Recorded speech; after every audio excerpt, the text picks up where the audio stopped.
I'm here, Lucas. Oh, I was. But there we go. So hopefully chat can hear you right now. So.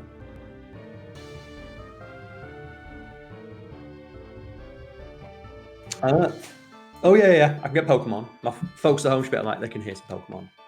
So turn off my gaming console. Let me know when you go live. I'm live right now, Carl. That Luke's is live right now. There we go. I forgot that I need to fucking split up the two screens and that.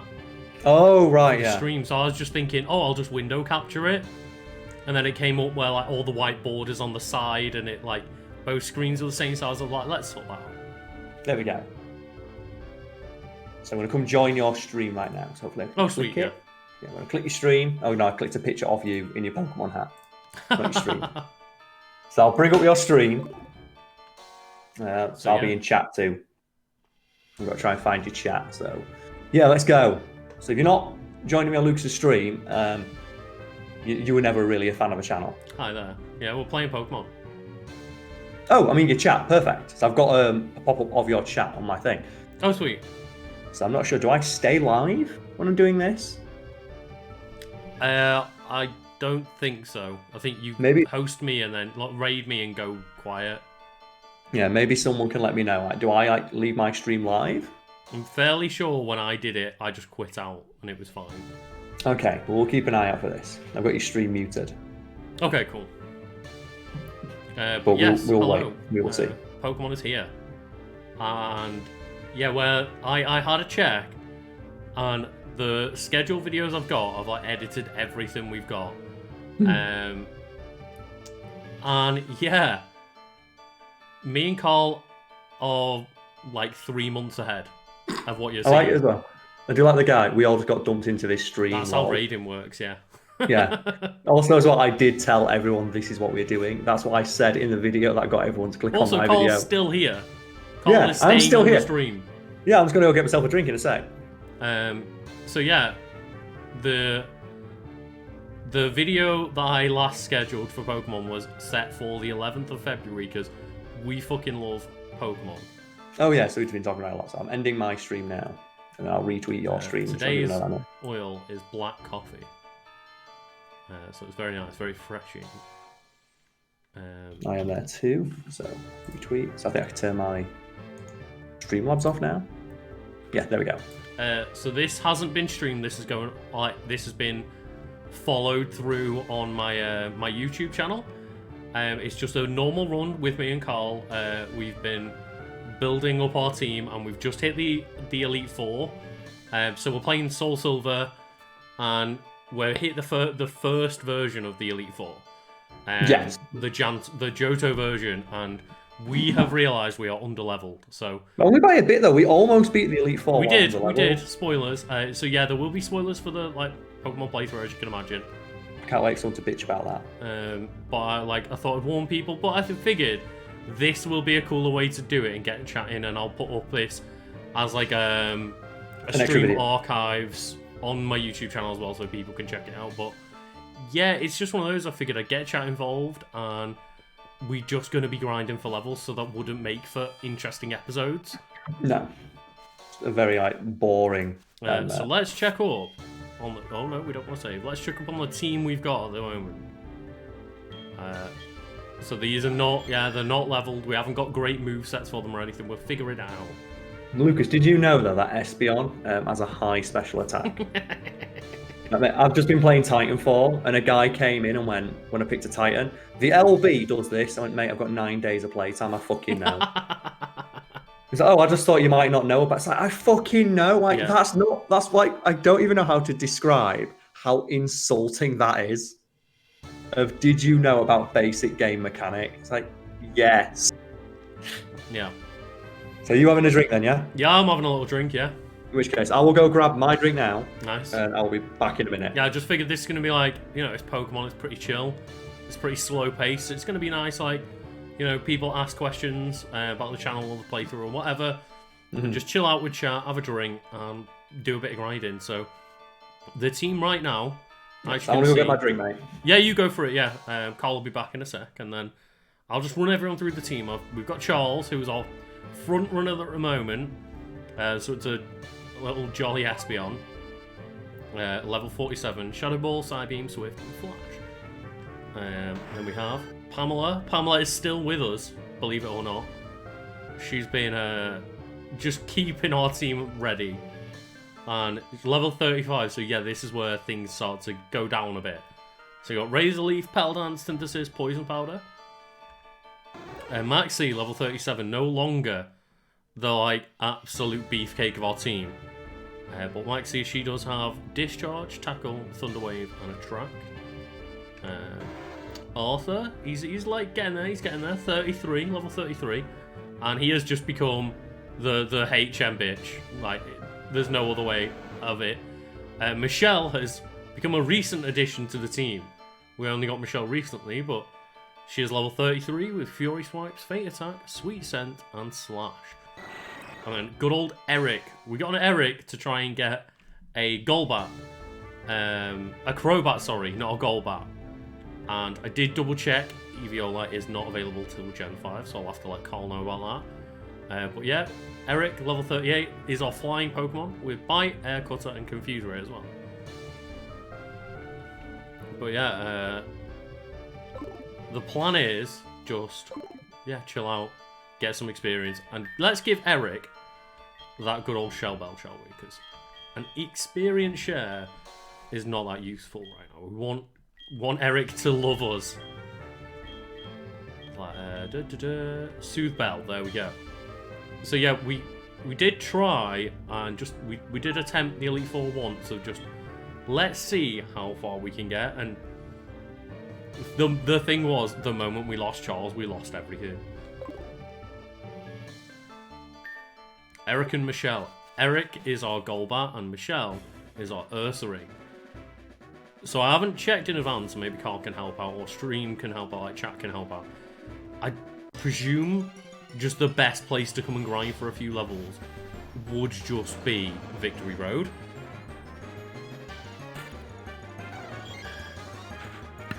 I'm back, baby. So Carl is back. And yeah, I was just saying that I don't know if there's anywhere more useful to grind than just Victory Road. Probably Victory Road. It's the highest level. Yeah. Like anywhere else, it's going to be like, you're going to be moving around. Because I don't think you can find like Chanseys or anything in the wild right now. Probably not now. Because as people might know, if you find a Chansey, they just give an ungodly amount of experience. So the quickest way to level up with any game that has a Chansey available is just fight Chanseys. Look for chances. Hence why they normally have a really low encounter rate. And as well, they can also sometimes carry lucky eggs that you can steal from them. Oh yeah, they do, yeah. So you can which also give you more experience. This or the route just before, depending on what kind of moves you're using. Yeah, that's a good point. Because this will be like, what? Graveler, Ursaring, and Golbats, mostly? I think that's what we encountered, so maybe it's worth... And then... it's worth using Charles, they've all got bad special defense. It is, and I should probably just change Charles out. As long as you got the experience share or something else. Let's say get Charles, he's going to be our ringer, because he was a ringer last time. Yeah. He was like 4 Pokemon in a row, all weak psychic types. It's like, well... Also, Carl, because this like fucking emulator is really annoying, I can't get my chat up anything other than my phone. So just I might need you to just be on top of modding. Just in case anyone says anything outlandish or anything. Can I mod from here? Yes, I can. I can mod from here. Yeah. I'm just seeing like the pop-out chat that I've got up. Yeah, and like I think I can do it from my phone, but it'd be really awkward to like, because I've got my phone propped up against my monitor and stuff. Yeah, it's fair enough. I can see everyone. I have the ability. I don't think I've got mod view on, but I really don't like mod view. Maybe I can. Yeah, there we go. Oh, you still get mod actions from normal view though. Yeah, I've got an unban request here. Let's have a look. Ooh, an Onyx. The issue we've got though is, like, because we have to play this through a PC for capture, we can't trade anything, so we couldn't get a Steelix. It's really annoying. Just the last one, guy calling me a bell end, unban request. Meant sorry, didn't mean it. Also, Cole, I did check. We caught a Rhyhorn with the potential to make it like a bulky Rhydon. Eviolite doesn't come until Gen 5. Oh, great. So we can't even use Eviolite tactics yet. We'd have to be playing like black and white, which is a bit annoying. Because Eviolite is just super dumb. It is, yes. And the only thing is I had like a pop-up chat and now I can't find it. I had your chat popped up, but then I clicked unban request and then I can't go back because it opens it up as a new window. Oh god, no. It does that thing, it's like, for fuck's sake. So... maybe we send Max here. And then we'll... like, Maxi should be fine, and then we'll just run against Gravelers. Yeah. That's what I'm thinking. Just leave everything. So as much as experience share is useful, it means half of our experience is still going to Espeon that doesn't need leveling up. Not so much now, because it'll level up when we grind the Pokemon. Or maybe because we're just in front of the Elite Four, it's time to like just check on what TMs we've got. Yeah, sure. Because the movesets aren't great. We haven't optimized movesets or anything. Why does Carl have a health bar? Because you've got to try and beat me. Yeah, that's the point. Is defeat Carl? Carl has become the boss of the stream. Defeat Carl. Yeah. Like I was the Force Unleashed playthrough. Well, it's not going up for like a month. I got up at like the end of this month. I've still not got the thumbnail from Layla, so I don't know how editing it yet. Oh, okay. Drain Punch might be useful for like if Ursaring can learn it. Should be able to. Can't imagine why it wouldn't be able to. No, no one's able to learn Drain Punch. Well, for that then. Shadow Claw maybe. I wonder if I think it can learn Shadow Claw. Yeah. It learns like claw moves. It's normal type, isn't it? So do you reckon Michelle is a good shout for a Shadow Claw? Yeah, it come in handy. It gives it like just more versatility. I got so many viewers when Carl streamed before me and raided my channel. So Carl just gave me that nice little boost. That's like triple my normal viewership. Well, we can get rid of Sweet Scent, can't we? Yeah, he doesn't need that. I don't think of bears as smelling nice anyway, so fuck it. When I think nice smelling animals, I don't think large bears. The thing is, I wish large bears smelt nice, but you know they don't. No, they stink. They stink like ass. They do. God damn it, I was really hoping that Maxi could learn Dragon Pulse, but I think that might only be when they got an evolution, the Mega Evolution. The Mega one, yeah. Yeah. So Avalanche, maybe? Michelle could learn Avalanche. Is that the one where if it goes second, it gets double damage? Yeah. Yeah, give it that, because it's always going to go second, which is quite slow. Because then if Michelle has, like, Slash, Shadow Claw, Feint Attack, and Avalanche, that's a pretty decent moveset. Yeah, and Ice, that means it has, like, a base 120 physical attack. Yeah. For Ice, that's like good against dragons, like ground types, stuff like that. No, we didn't get Tyro. Is there, like, a specific place where you're meant to get it? We've just missed it. There probably is, but at the same time, I like our team. I like our team, yeah. I'm not too fussed about getting like a Hitmonchan or a Hitmonlee. I'm more just curious, because is it like one of those gift Pokemon like the Hitmons in the last game where it's like, yeah, you have to get one in one point? Mount Mortar, we skipped Mount Mortar. We just walked past Mount Mortar. Yeah, just left it. So U-turn might be pretty useful. Yeah, U-turn's a super good bug move in it. So if we get rid of Air Cutter and leave it with Bite, Fly, Confuse Ray, and U-turn. Yeah, I can live with that. Yeah, we'll be fine. I'm happy with the team we've got. It's a very jolly looking team. It is. I don't get why people would watch a playthrough like this and get mad that we're not using their favourite Pokemon. Thing is, I can't wait until just the last session that we ever do, and I veto us getting a Heracross. Do it. just to go fight Silver with. Or no, Red, sorry. The thing is, I like Heracross the Pokemon, but nothing made me hate it more. You need to get it. Look, you need Heracross. You won't be able to beat the game. It's like, it's fucking Pokemon. Is it worth teaching anyone Iron Tail? Like, Maxie can learn it. Charles can learn it. Pamela and Arthur can learn it.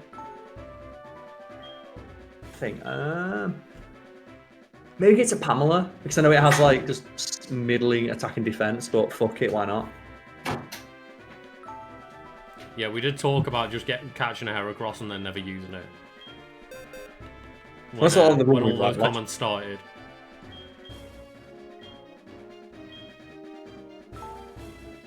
What move should be forgotten?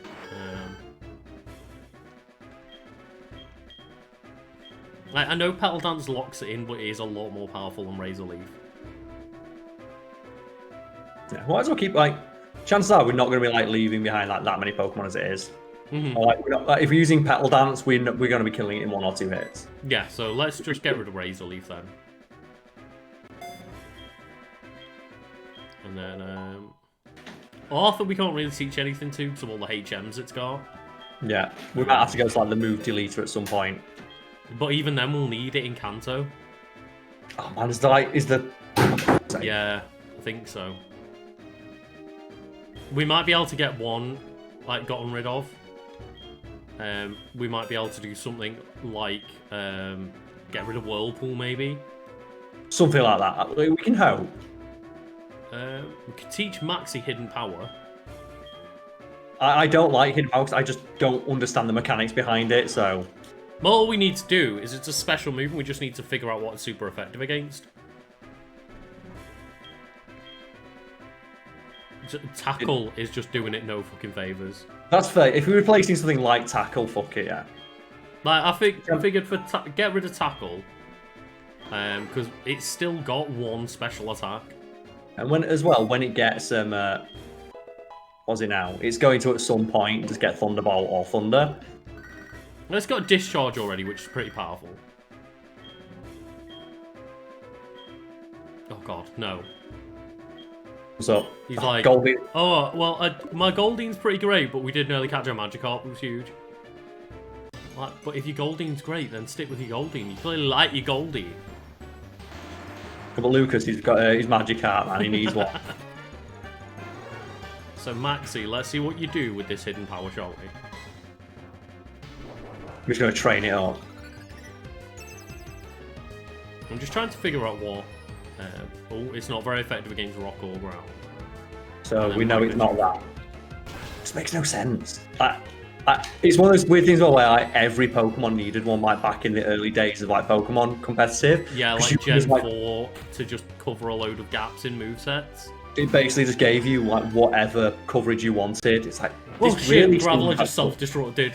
Yeah, in which case we're going to have to just not fight Gravelers. If they're going to self-destruct, they're not worth fighting. Yeah, unless we can Oko them. Holy shit.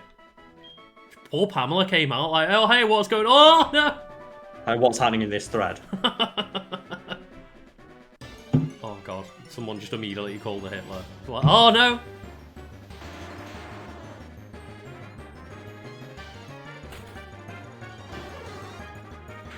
Oh god, Maxie, run. Just don't. It's not worth the risk. I was hoping that we would get a hidden power that would be good against ground types, but... we could have probably like, worked out what we needed to do for that, but... Oh no, it's based on their IVs, so it's already built into the Pokemon when they're born. Oh, okay. I thought it was like based on like levels or something like that. No, it's like the IVs of the Pokemon. That. So it kind of... It's one of those of just... People can breed for the right hidden power, but it's really hard to do. And it's like, at that point, it's like, fuck it. I'm not going to go with that much effort for fucking Pokemon. Not this playthrough, no. It's like I do sometimes with like a competitive build, but when it's to play some Pokemon on YouTube with you, like, no. And the amount of people as well who are getting like really salty in the comments, like, well, Heracross would have been really good in this gym. It's like, who gives a fuck? It's Pokemon! We got through! What? It's entertainment. I hope it is. It's poor Maxie. But yeah, if people like have questions of just to talk to us in general, yeah, like, go for it. That was kind of like the stream of this. Is this can just kind of be a background thing while we have a chat with the fans and stuff. And just don't ask about Heracross. That's all we need to say. It's like, Lucas, we don't want to talk about Cyberpunk 2077. The amount of people came in. Oh, so what do you think about Cyberpunk 2077? Banned. Yeah. Oh, I didn't think we'd be banned for asking about Cyberpunk 2077. So what do you think was going to happen? Or Carl Earthquake. We found it. Perfect. We were looking for that, weren't we? We were, and we just gave up on Victory Road. We were like, no, we need to get out right now. So who can learn it? I'm guessing Arthur could learn it, but he might learn it naturally. Yeah, he probably will. But he's going to be like level 80. Maybe you could use some big cheats for us, Carl. Yeah, I can use some big cheats. What the fuck now? Big cheats, and we want Quagsire. Quagsire. This is the horrible thing about earlier gens when Where it's like you get one TM of Earthquake forever. Like, great, I suppose. At least what it should have been is, I don't know, if you found it, then it unlocks at shops or something. Okay, level 36, he'll learn Earthquake on his own. Oh, okay, so there's no point. Save it for another Pokemon. Yeah. Like, we could teach it to Pamela or Michelle, but we just gave Michelle a pretty good moveset.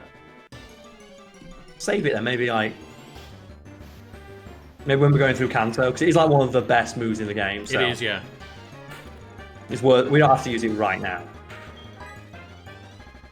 How long have we known each other? About 10 years. Yeah. So he's coming up on that, isn't it? Like we met in our 20s. Or very, very early 20s at least, like university time. Well, we met in 2010 when I started uni. There we go then. It's just been over 10 years. So yeah, long time. It's like over a third of our lives, Carl. I know, bloody hell. They spent a third of your life asleep, so I spent a third of my life asleep and a third of my life knowing Lucas. I think the sleep was better. Thanks. I meant the knowing me, Carl. I meant for you. Oh, okay.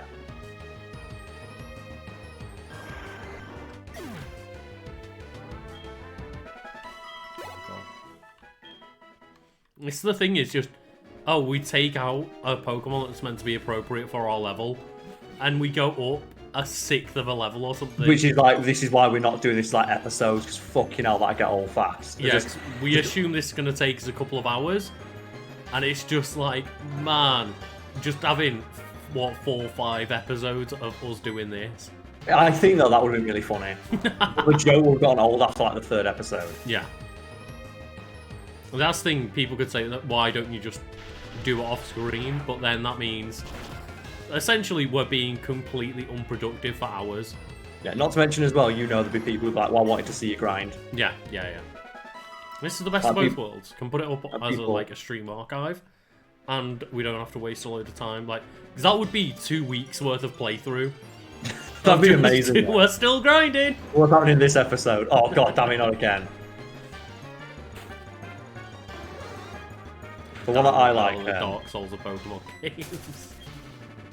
To be fair, that's not saying much considering that mostly pretty piss easy. I think I'm not sure if you saw this like yesterday, where I was just speaking of like Twitch. Oh yeah, there's like 2 rules on my Twitch chat. Don't ask about rule. Don't make requests or suggestions. Don't ask about rule number 1. Yeah. And a guy was like, "Well, I came into your chat, didn't read your rules, and then got banned. I didn't think I'd get banned. What was the warning? The warning was the rules that you didn't read. The rules that you clicked. Okay, I agree to these rules. Yeah, that was your warning. It's like, but you could have warned me. It's like, well, you've just shown you won't listen to a warning because the one you were given, you ignored. You literally got given a warning, ignored it, and then complained there wasn't a warning. I love that shit. So why did you give me a warning? I did. Why did you give me another one? You just showed that you would ignore it anyway. Yeah, I have a YouTube channel, same name, LegendOfKanto, and all my streams go up as archives on there as well as like all the other playthroughs to do with Carl or whoever else. Love that one. Carl's stream is like Fight Club. It's really not. It's just don't be a penis. Yeah. It's really not that difficult. I love that one though, because I just showed it to my girlfriend and she just went, why are people so fucking stupid? I would get the issue if you hadn't put any like rules in your chat and then you just started banning people going, I don't like that. But when you have one rule, you have 2 rules that boil down to one fucking rule. Yeah. And people ignore it and then get pissed that they got, like, banned. It's bizarre.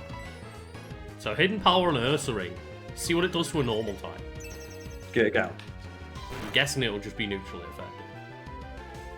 It was neutrally effective, so therefore we know it's not a fighting type. Or ghost.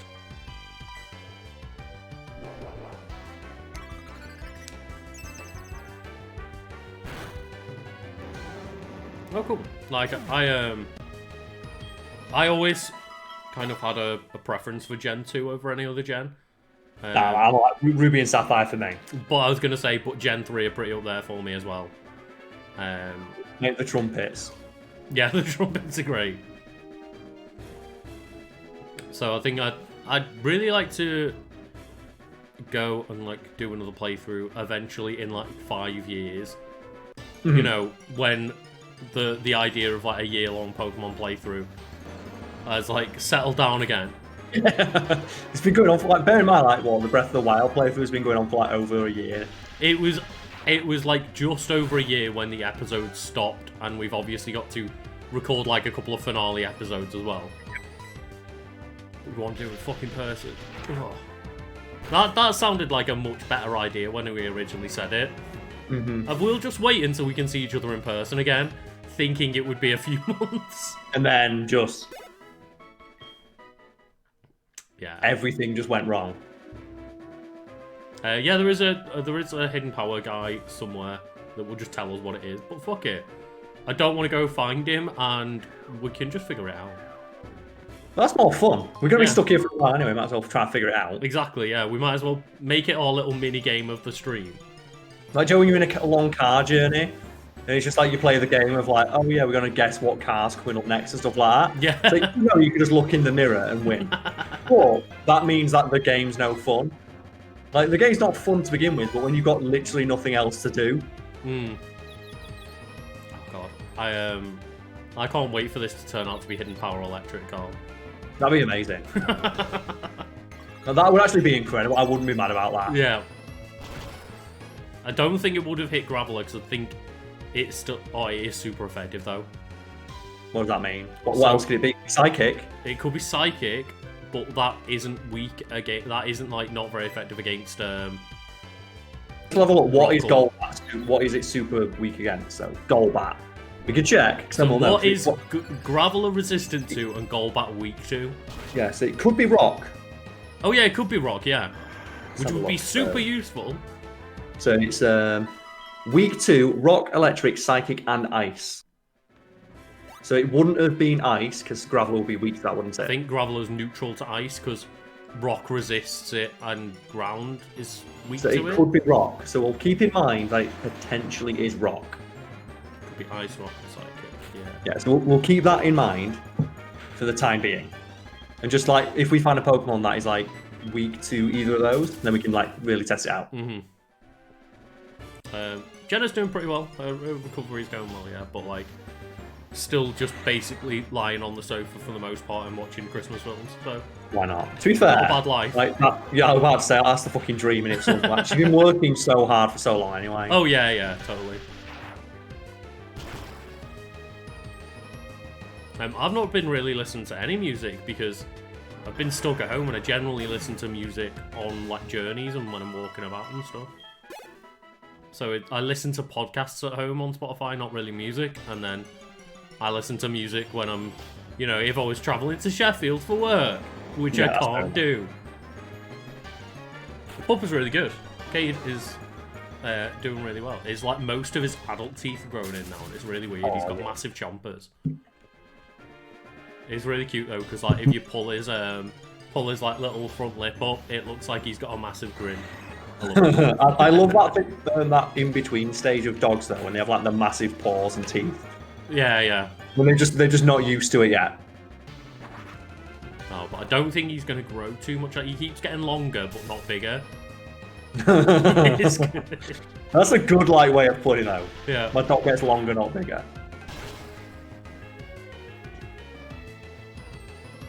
Oh god. Jenna actually, Carl, you'll find this funny. Jenna actually watched Nativity 3. Why? The other day. Because she watched like Nativity 1 and 2 and was like, let me see what Nat 3 is like. and she just sent me a message like I turned it off after 15 minutes. Yes, I can't wait for my girlfriend to watch it. She's got it now. She just said it was fucking terrible. It's not worth it. No, it's like I don't want to deal with 2 hours of this shit. It's because they don't have like the David Tennant or the Martin Freeman, like a good actor who you at least like watch because they're quite charismatic. Yeah, the only guy I presume is Mr. Poppy. Yeah, you have. I think it's Martin Clunes in that one, who's a fine actor, but he's not charismatic enough to carry a film. He's no David Tennant or Martin Freeman. Because you know as well, David Tennant was having so much fucking fun with that. Yeah. Like when he got to play evil David Tennant. He like, did, yeah. He gets to play evil David Tennant. It's like fucking, he was having so much fun. Oh, thank you very much. Yeah, like, especially towards the end when he had to have an argument with himself. It's like Alfred Molina's come, like when, I'm assuming you've seen all the Spider-Man stuff. I have, yes. Like they're getting everybody back. They are. Initially, I saw people going, well, Alfred Molina's not going to come back. He's a stage actor. He's like... That's the one holdout I thought there would be. And it's like, no, he had so much fun being like Dr. Octopus because he's got to ham it the fuck up. Yeah, true, like, yeah. Why would he not want $1 million paycheck to walk around dressed like as a man, an octopus man? And the real holdout I thought was going to be Tobey Maguire because he just like completely fell off the face of the earth. Yeah. Just in serious roles after that.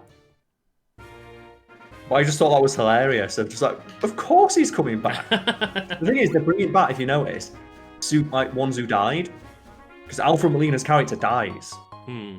Which means that they've got the opportunity. They could bring back Willem Dafoe. They could. What would be really weird, though, is what's going to happen when... because in that universe, we've already established that J. Jonah Jameson is played by J.K. Simmons. Yes. What's going to happen if, like, Tobey Maguire Spider-Man turns up and goes, wait, your J. Jonah Jameson looks literally exactly the same as mine? Maybe if they do some weird, it turns out that J. Jonah Jameson's, like, one of the Watchers, like, Stan Lee was or something like that. It will be. I reckon they'll both meet each other and go, I don't... What they'll do is, if they do meet, or they could do a comment, it'll be J. Jonah Jameson will meet himself and go, he looks nothing like me, and that'll be the joke. Of like, he'll look at him and go, I look nothing like that, I'm way taller or something. Yeah, yeah. I'm way better looking than this guy, and that'll be the joke. I've just realised, like, this. So. It's just, I can see, like, the bit of the battle there. Because this has been more of a bullet than I imagined to set up, like, the DS on the screen, and, like, yeah. But I just almost saw like, that you can just see, like, that little bit there. Yeah. It's almost like emulating games is a really bad idea. It is a really bad idea. And I didn't take note. Was that neutrally effective against Starbuck? So I did not notice. My bad. I'm looking at it now. Let's have a look. Because I'm a few seconds behind. So I'm more just like keeping track of like just in general what's going on. Yeah, so that was neutral, which means it would be ice or rock. It wouldn't be psychic. So we can definitely rule out psychic. So it's definitely not electric then. Wait, what? That's good. It's definitely not electric then, is it? Arbok doesn't resist or anything electric. Yeah, so that means it's definitely not electric, wouldn't it be? Well, it couldn't be electric anyway, because I think Graveler would have been immune. Got it. That's what we were worried about. Oh, I used discharge, okay, yeah. I wasn't paying attention. To be fair, you don't need to, we're leveling up. That's why we're just doing this on, like, a stream instead and just talking to chat, because it's like, yeah, we can half pay attention to Pokemon that way. It's like when you level up Pokemon in Sword and Shield, and it's just, fuck it. The way I found is going to the middle of the sea in the Crown Tundra and just attack Sharpedos, because they fly at you, so you don't even need to move around. Yeah, true, they just track you down. Or you just stick them all in the PC for a day. Yeah. So I'm wondering if we can find anything else weak to rock. Might be able to find a bird Pokemon around here. Oh, there's like Doduos about, isn't there? Yeah, we could probably find a Doduo, and then we'll know for sure. They're weak to ice or rock. It's rock. No, I'm gonna listen to that guy. I'm guessing there are people, if they know Pokemon, they fucking know. They'll know on sight what it is. That's cool though. We don't have much in terms of like attacking rock moves in the game. Especially a special attacking rock. You didn't have anything like that to like Gen 6. Not really, no. 'Cause there's like You had Ancient Power, and that was it. Ancient Power was the only one, yeah, which is obviously a really good move if you use it with like Serene Grace. Yeah, you had Ancient Power, Power Gem, which almost nothing learns, and then there's the new one, like the Solar Powered one, that's like a 2-turn, and it raises your special attack on 1 turn. Oh, okay, yeah. It's one of like the Armorite moves. God, the DLC moves are so good. Yeah. They just they went all on. Like things Well, like the triple axle, is it? Is incredible, yeah. That one's ridiculous with Technician. The other one is a dual wing beat because it's like 40 damage, and then you give it to an EVO like Scyther with Technician. Yeah, that's what I've done, yeah. Like 120 base power or some shit like that. It's like, oh god. And obviously multi-hitting moves are beneficial in their own way as well. Because you can break substitutes, you can like get multiple chances of a critical hit.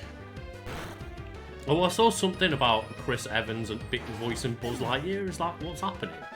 I don't know. I didn't watch any of the Disney stuff because it's like it was all coming out like at 1 in the morning, same time as like the Game Awards trailer. So I was like, try to keep on track for. I was watching the Game Awards and then like just caught up on a couple of the trailers afterwards. That's what I did, but there's like so much stuff that it's like, ugh. This is just. I didn't even bother with like the Star Wars trailers and stuff. I don't care. I literally just watched the Marvel ones. The only thing I give a shit about is that Hayden Christensen's going to be Darth Vader, which we can talk about in like the Force Unleashed playthrough, no doubt. But did you know that like Hayden Christensen was not the one to have a Darth Vader costume at the end of Episode 3? Oh, really? They got some actor in to do it, and Hayden Christensen was super fucking mad about it. It's like, I'm Darth Vader. I've been playing Darth Vader for like 3 fucking movies or whatever. Can I be Darth Vader? It's like, no, we're going to get a stunt actor in. Yeah.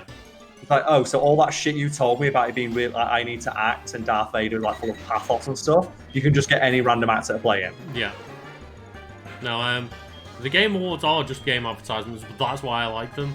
I don't like the awards, I like watching the fucking trailers. Well, none of the awards like make any sense. Like, best game direction, who won it? Last of Us 2. Yeah. You mean the one where like they crunch their staff to absolute fuck? How is that a sign of good direction? It wasn't Game Awards, but something else. Was it like the Golden Joysticks gave them Studio of the Year? And it's like, do you mean the one that's had wide mass reportings of just horrible crunch? It's like, come on. Like, I get you don't always know where the crunch is happening, but when it's all but fucking confirmed, everyone's like, yeah, these guys crunched us into the ground. For what is a great game, but it's not worth it. Also, as well, when your website covered that, your website covered this story. Wait, what? Oh, sorry, I thought you meant the website Joystick. Sorry. Ah, right. Golden Joystick Awards. Oh yeah, so that confirms that because it was super effective against Pokemon. Yeah. I trust the guy in chat, but like, yeah, it's definitely wrong. But no, I just the weirdest one though was when they announced like Mass Effect a while ago, didn't they? The remaster. When we are making more Mass Effect games, we can confirm it'll be further down the line, and then did a Mass Effect trailer for Mass Effect will continue. And it's like, okay, but you've already told us this in a press release, and then Gore's excited showing us a Mass Effect trailer, and then just put will continue. It's like, oh, okay. My favourite one is like the Sephiroth announcement trailer.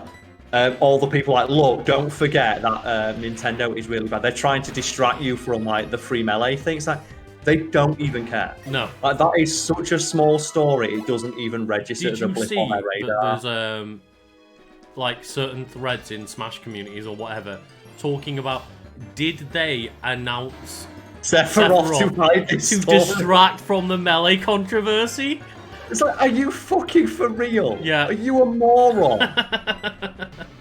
The answer is Carl. Yes, they are. Yeah, absolutely, of course. What trailers did I like? I like the trailer for the not Dead Space game. I did not see that one yet, but the Sephiroth one was hilarious because I watched that as my girlfriend was stirring, and the bit where he stabs Mario, she went, "Holy fuck!" And I thought that was really funny. Yeah, me and Jenna would just watch it as Jenna was like getting sleepy, And then that happened, and I was like, what the fuck? They just killed Mario. Then they have like the little shot. Yeah, they have the shot of like, oh, we didn't actually kill. But I genuinely wasn't sure, because I thought, when that Galeem is it split in half, Yeah. I was like, oh, is it Virgil? That'd be good. I And would like, mind he Virgil. split him in half, and then like the dimension opens up, and it was Virgil. And then it was Sephiroth, and I lost my shit anyway, because it's fucking Sephiroth. Of course, it's like that's like one of the dream picks, or that's been one of the dream picks from like day one. Yeah. And the only reason I wasn't like, Well, I thought, we've got Cloud, there's no way we're going to ever get Sephiroth. yeah, that's the thing. So that announcement was a surprise. Yeah. Because I never expected it to be a thing. So I thought we've got one representative, and like apparently getting Cloud in was a nightmare. Yeah, yeah. Oh, so... And it, by the sounds of it as well, we're gonna get like the good music now. I hope So so. if they're playing One Winged Angel in the trailer. Yeah. This is when the only track we get is One Winged Angel. Do you know what? I won't mind. It is one of I the would not greatest mind. fucking songs of any game ever. So yeah, you can't really complain. It's like, do you really think we're going to play anything but One Winged Angel anyway? Yeah. But yeah, that thing about, oh, did they release the trailer to detract from the Melee contract? It's like, God. you're not even a blip on their radar. There's a reason that they are like, fuck it, shut it down. Nobody gives a shit but 4,000 people. Mm-hmm. All that happened is like, Melee of one of the tournaments got shut down because they were emulating the game to play it online with a mod. And then people are like, well, we're not technically emulating it. And as you very poignantly pointed out, if your argument boils down to, we are not technically breaking the law, Yeah. like that's not the best defense. No. And it was just one of those things of like, it pissed off the Melee community, but Nintendo are legally within the right to do it. But it's like, oh no, you're hurting the fan base, blah, blah, blah. And then everybody but, as you say, like 4,000 people just saw Sephiroth and was like, cool, yeah, great. Yeah, that's the thing. That was trending worldwide on Twitter within 30 seconds. Yeah. Because it's fucking Sephiroth in Smash. It's like, did I tell you about the one I saw the other day that put me on my ass? In one of like the forums that I frequent for like bad takes. It's like, look, does anyone think that the recent negative press is going to affect Nintendo? Oh, yeah. And it's like, the fuck are you on? Like, no one gives a shit beyond people hyper into this scene, which includes barely anyone in the grand scheme of things. Yep. And it's also a scene that I want nothing to do with anymore. Like, because the number one thing that's happened this year in regards to that scene is a bunch of stories about everyone in it being a weird pedophile. Yeah. So maybe that's a community I don't want to be associated with. So it's like, what's the bigger controversy? Oh, one fucking Melee tournament got shut down, or a bunch of its players were paedophiles. But, yeah. And You've then done more other damage players- to your game yourself than Nintendo have.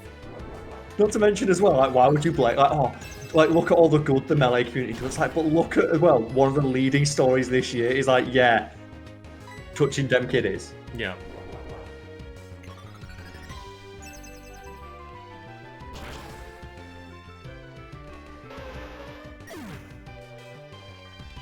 Yeah, the whole thing with the Splatoon thing was just, you can't be seen outright protesting Nintendo at a Nintendo tournament and expect to get away with it.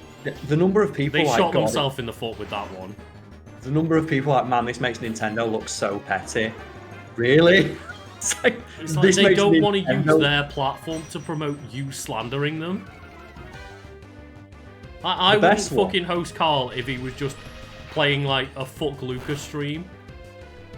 My favourite one though is you see the guy who's doing like the Etika Joy-Cons. Oh yeah, yeah, yeah. That was incredible because like that story went through so many layers where initially, like at the height of all the free Melee stuff, the guy's like, well, here's one for you. Did you know that Nintendo sent me a cease and desist for selling Etika-themed Joy-Cons that was meant to benefit charity? I can't believe that Nintendo would be so cruel as to shut down something for charity. I saw that Turn- bit, yeah. Yeah, turns out that Nintendo didn't give a shit. They sent him a very nice cease and desist letter of, can you just take our logo off it? Oh, And he did. And they said, that's fine, you can sell them as much as you want. We just thank you for taking our logo off it. because that's the only thing where I was like, look, at the end of the day, regardless of what the use is for, he's got their logo on, they can't have that. And that's all they said. They had no problem with anything else. It's like, fine, sell as many as you want, just please take our logo off it. Yeah. And then after that, it turns out that he didn't contact Etika's family to ask them for permission to invoke the imagery of their dead family member for monetary gain. Because as well, obviously, again, it was for a charity cause, as far as I'm aware. Yeah. That was like, mental health, and he committed suicide. So it's a good cause, but like, you can't invoke a dead person's name without contacting someone. But then again, here's the thing, Lucas. It also turns out that all the financials for his donations and his like breakdown didn't really make sense because he was drawing a wage, which is fine. Like, plenty of charities draw wages. But when he was called on it, he got really defensive. He was like, "Look, I need to make money too." Okay.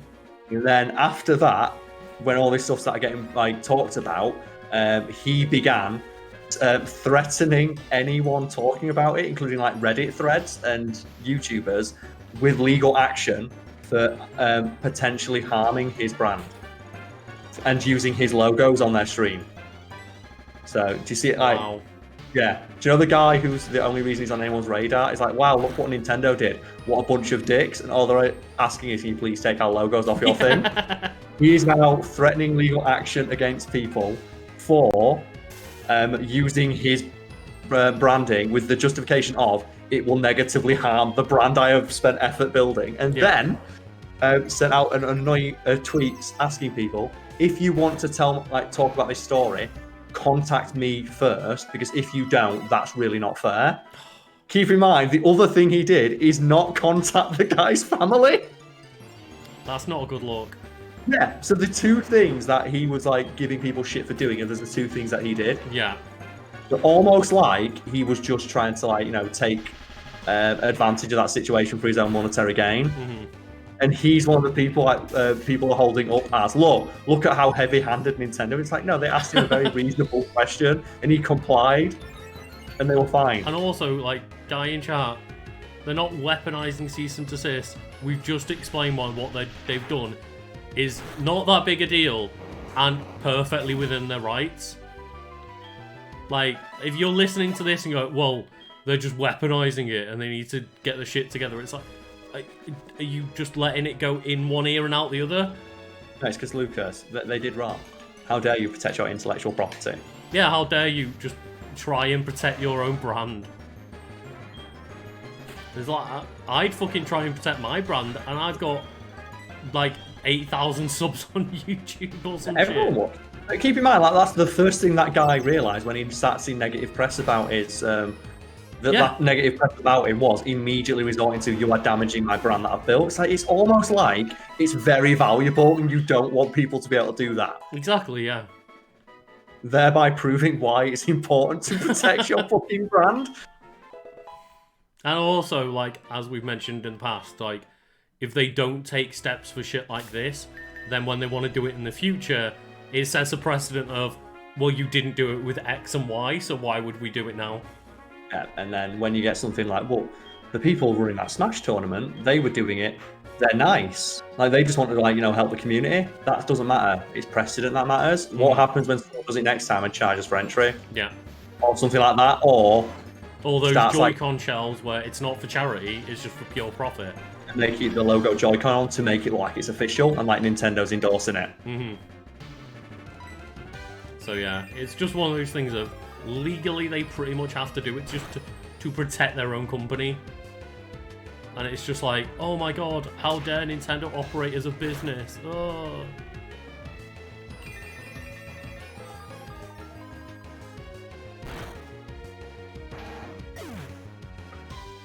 And that rat cake got messed up. Like, it sees like 18 other rat cakes that fucked up, and it's like, I can take it. Yeah.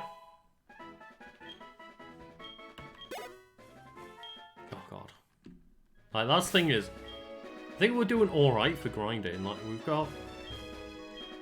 It's like, Arthur... Poor Arthur. We should probably give Arthur the XP share. Yeah, we want him to learn Earthquake. Once he learns Earthquake, he'll be alright. So we can just take him into the cave and, like, take out Gravelers and stuff. Ooh, shit. We need to get rid of a move now. What do you mean? So... Because he won't be able to learn Earthquake. He won't be able to learn Earthquake because he's got 4 HMs. Let's go get rid of Whirlpool then. Do you want to just find out where the move deleter is? Yeah, we'll Soul Silver move deleter. So I'm sure we can get around Whirlpool. Yeah. It's like barely ever Just used. catch a Pokemon in the water and teach it. Yeah. Soul Silver move deleter. Watch him be in Kanto. I mean, even if it's in Kanto, that's fine. We'll just like put him in the computer We'll for just a bit. like put him in the PC until level. Like we can bring him back later or some shit. But Locations. So, where are we now? Johto, yes. yes, yeah. Blackthorn City, the house west of the department store, or west of the Pokemon. It's now that we can fly to the Indigo League anyway. We might not need all the HMs, but Whirlpool, I believe, is just For the Whirlpool for Islands. the Whirlpool Islands, and that's about it. It's pretty useless. It might Which be is for where a you- couple of bits and extra stuff, but I don't think it's. Correct me if I'm wrong, chat, but I don't believe it's too integral other than Whirlpool Islands. And that's as well when you get that great review that everyone made fun of too much water in the Yeah. like Ruby and Sapphire remakes or whatever, and everyone gave that review a shit for it. And I've never encountered a Pokemon player who doesn't agree that the amount of HMs in these games is too much. Mm-hmm. It doesn't bitch about the fact you have to have like 2 HM dedicated Pokemon. And also, But- I found it funny that I saw like the like reviews editor of IGN recently came out and was like, by the way, I fucking wrote that line because I had to come up with a few like a few words to summarize her complaints about that. Mm-hmm. And then she's the one who spent years getting shit for it. Yeah. And it's like, I don't want it. It's one of those things of, yeah, how do you summarize paragraphs and paragraphs worth of explaining? There's loads of water in the game, which means there's too many HMs, which means you have like 2 Pokemon dedicated to HMs, which means this and this, and the pacing slows down. It's like, summarize it quickly. Too much water. Too much water. And then the amount of people who bitch about reviews not having any substance, but then don't read the actual review. Oh, yeah. To get the initial context for why that's a thing, and then criticize it without it. Yeah, Dragon's Den and Whirl Islands, which we've passed both of, so I think that means we're safe to get rid of Whirlpool. It's almost like you shouldn't really have it if you need it for like 30 seconds of a game. But yeah, it's just one of those things of like, I can't fault the new Pokemon games just for the sake of it feels so good to just be able to have 6 Pokemon and teach them whatever you want. Yeah. Like, getting rid of HMs was obviously one of the best things they ever did because every single generation, the biggest complaint was, I wish they'd get rid of HMs. Because they're so annoying. And then like when that is the complaint of a review, it's like, no, they're stupid, look. Yeah. Oh, this person doesn't know what they're on about. Even though they absolutely didn't explain their position very, very well. And this as well, a sentiment that's been echoed by the same people who were shitting on the review for years. That's the thing is, the biggest problem with Gen 3, even though the original Gen 3 was just there was too much water, which meant too many HMs, which meant too much surfing and too many wild encounters with Pokemon while you're surfing, and it just halts the game so badly. And then people are like, no, but fuck this woman that wrote the review. It's like, fuck off. So, we'll, wondering. Yeah, Pamela's pretty well equipped to, like, at least deal with Onyx, Graveler, and Ursaring. Yeah, so we can like level up in here now. Pamela's pretty beefy. HCC, SS. Smashing. We don't. Canewood. Things we're not really gonna need them. Hopefully we won't, yeah. That's what I don't get about this playthrough. The amount of people like, we're gonna need this, this, and this. Like, it's fucking Pokemon. It's so easy. Like, if you grind, there's nothing in the game that actually poses a challenge. Yeah. I think the only time we had a real challenge was that Ghost Gym. Yeah, and that's because we didn't have a Pokemon leveled enough to fight it. And even then, if we'd leveled, if we'd made Eevee evolve into Espeon early enough, that wouldn't have even been a problem because we would have had confusion. Guys, you level? I think it's like just go for like 40, like mid 40s. Well, they have come up with a permanent alternative to HMs. Like, the HM moves are in the game, but only as attacks now. Yeah. So you don't need any HMs anymore. Like, you just get, essentially, like, HMs from your bike and stuff like that in Sword and Shield. Sense. Or like you had, like, Sun and Moon, where you just had, like, Pokemon. I really enjoyed the ride Pokemon in Sun and Moon. That was a really cool idea of just, oh, well, you don't have a Pokemon that flies, you have a Charizard that comes to your call, and, like, you don't use Strength, you jump in on Machamp's arms while it pushes boulders around. That was super fun. That was so cool. And, like, you jump on a Sharpedo to swim around. It's, like, really cool.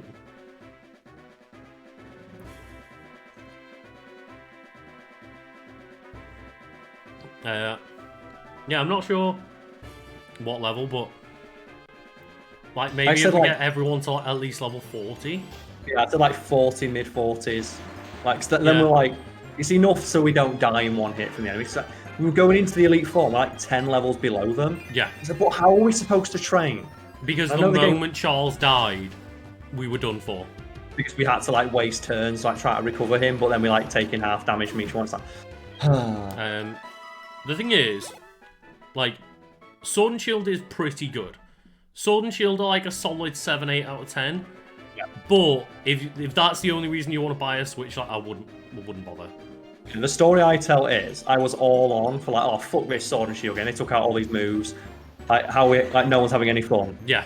And like there's all the complaints online, and then I saw a mate of mine playing it, and he was just having fun. Like, wow, look at this new Pokemon. And I thought, so much fun playing Pokemon because he didn't give a shit about the controversy. Cole went, you know what? I like having fun too. Yeah, I just thought I'd rather be in his situation and just downloaded it and played it when I got in that night drunk, and I had a right laugh. Mm-hmm. And I think I got my money's worth out of it. Well, I don't think they need to do anything about HM alternatives anymore because basically HMs don't exist. Yeah, it's like, a soul move. Yeah, it's just use whatever Pokemon you want. You don't need to worry about replacing any moves with HMs or anything. Which they cripple like your ability to create a team because well, look at what we're doing now. Is like we have to have Arthur, who's was 4 HMs, now down to 3 when we've no longer needed it. But then Eric also has to have a move as well. And it's like, oh. And also, like, I think we talked about how maybe like especially with the water ones, you've basically got 3 moves that do the same thing. Yeah. One's a physical water move, one of them's a special water move, so you're only ever going to use one on your Pokemon unless it's a mixed attacker. Mm-hmm. So you essentially end up with like 2 or 3 dead moves on your Pokemon that you will never when you had do. like Waterfall, Dive, Whirlpool, and Surf, is like that means you've got to dedicate 1 water Pokemon to all of the HMs, and then there was still like Fly, Strength, Cut. It's infuriating. Because it meant like if you had to have a water Pokemon on your team, but you couldn't teach it anything fun. Yeah. Your water Pokemon just had the same 4 moves. Your water Pokemon had to have 4 moves, unless you then wanted to have 2 separate Pokemon on the team dedicated to sharing those 4 HMs, which makes it even worse. And the idea that, oh yeah, HMs never get used up in your inventory, but also fuck you, you can't delete them without a move deleter. Mm-hmm. It's like, but if they're a permanent item in my bag, why can't I delete them at will and then reteach them when I need them? Yeah. It's almost like it was poorly thought out. Poorly thought out, but they didn't do anything about it for like 20 years. And then people still defend it as a designer. Say, oh, I liked it. It's like, no, you didn't. Shut up. You like everyone's entitled to their opinion, but like you're wrong.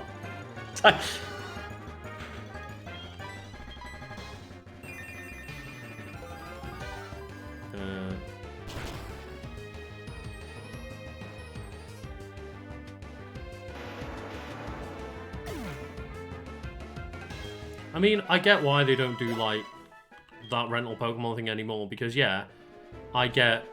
It was cool with, like, using a Machamp for strength, but, again, if you don't like Machamp, that's pretty lame, but the thing is, just a lot better idea than you have to have the moves on your team. Yeah. Like, the lack of flexibility really makes up for just the enjoyment of the game. So it's one of those of I thought it was cool, and I'm not the biggest fan of Charizard. I think he's very overplayed, but it was still cool to see a Charizard fly in, and move me around rather than having to rely on a Pokemon to learn fly. Yeah, well, that allowed me. In fact, that was the first generation of Pokemon where I was able to just go through with a single type team. I went through with a bug type team. Yeah. Just like, let me make a mono type team instead of having to think, well, I need a flying type, I need a water type, I need to have like a normal type that's going to learn like flash and strength. Yeah, because since X and Y, I've been playing the new games of, oh well, I will only use new Pokemon because they basically forced you to do that in Black and White. Of pretty much the only Pokemon available, or the only Pokemon available might have just been new ones. New ones until you went to the next part. Until you got to the end game, and then I just thought, no, I had a lot of fun and grew really attached to a lot of Gen 5 Pokemon because of that. So I'll continue to do it, but doing it in X and Y meant I had to try to do that with a limited Pokedex of, you know, the 80 Pokemon they had. And then find Pokemon that I liked and find Pokemon that could also learn the HMs. It's really annoying. But it's really nice to just go into Sun and Moon or Sword and Shield and go, I can pick whatever 6 Pokemon I want. Great. It's great, yeah. It literally, it's just great.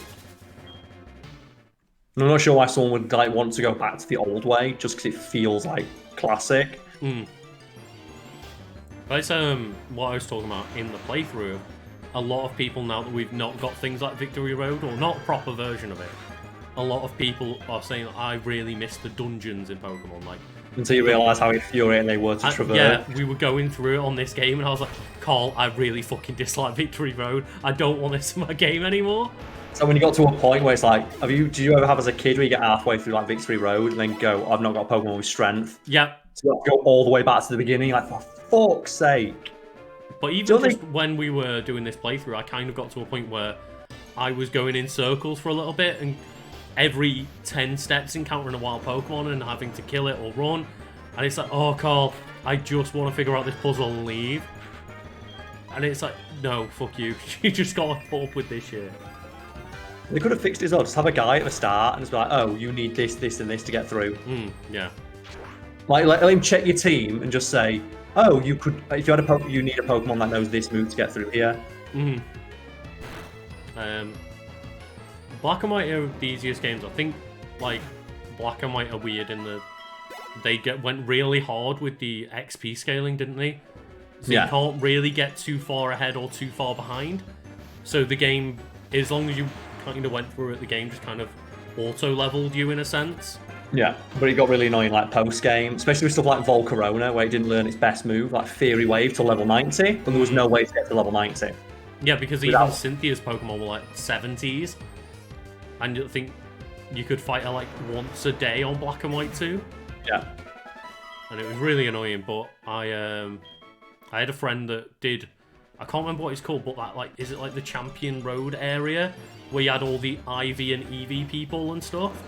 And it was their first attempt at like, oh, we're gonna let competitive building be a bit more viable, and he ran out of ways to get money in the game. Like, he found every single item and hidden item in the game and did all of the farms and everything, and like, he was just like, unless I sit there and just farm out the Elite Four with an amulet coin, I have no way of getting money anymore. And it's like, oh my god. But I did get reminded by a person in the comments of saying, yeah, Black and White had a hard and easy mode, which was you only unlocked after you completed the game, so you had to delete your save. Apparently, like, Black got the hard mode and White got the easy mode. That's amazing. That's so fucking Pokemon. And like, if you bought the wrong mode, like, game, you had to then like do some weird shit where you transferred the hard mode from a Black. Say, like, somebody else had to beat that game and then transfer like the hard mode over to your game. And it's that's amazing. That's like the most Pokemon shit ever. Yeah, you had to trade difficulty levels. Oh god. That like sounds like the most Pokemon shit. And just I've always said I would enjoy an optional hard mode in Pokemon, but yeah, they're very easy games and they're made for young audiences. But the idea of we made hard mode, but fuck you, half the audience don't get it. Oh god. I just love though the amount of people who want like harder Pokemon. It's like, it's a game for fucking children. It is, and it's one of those things of I still this get children's game's too easy, Lucas. I still get the difficult aspect of Pokemon out of going and fighting people competitively, and that's why I'm fine with it. I'm fine with just, you know, enjoying the Pokemon adventure and finding new Pokemon, and then the difficult part becomes the battles. I've accepted it. I like how the guy is saying, "Oh, you can solo the Elite Four with one Pokemon." That's every Pokemon game. That is every Pokemon game. Yeah. Like if you overlevel your Pokemon, you can beat the Elite Four with like your own. I think I beat the Elite Four in like Leaf Green with not completely. I didn't like actually solo it, but I had a Raichu that was like 20 levels above my entire team, and just went in and essentially soloed the Elite Four with a Raichu. What's that? All speedruns are done, isn't it? Like all speedruns, you just like you can complete the game in like 2 hours. Like here's the most efficient starter. We've got them. We're gonna battle with nothing else. I don't know what the point in unlocking easy mode after beating normal is, unless it's literally a thing of, oh, you know, you've got say a younger brother or sister that is literally like 4 years old and doesn't know what Pokemon is, and they want to play the game after you. Yeah. I guess that's a really specific use case scenario that is almost never going to come up, and I don't get it. But I can see like maybe that's one single situation where it would be a useful thing. But if you're gonna put easy mode in, that should be unlocked from the start. I get unlocking harder difficulties after you've beat the game, like Devil May Cry style. Yeah. But the idea of locking easy mode behind having to beat normal, like, it's incredible though. I actually like respect it so much.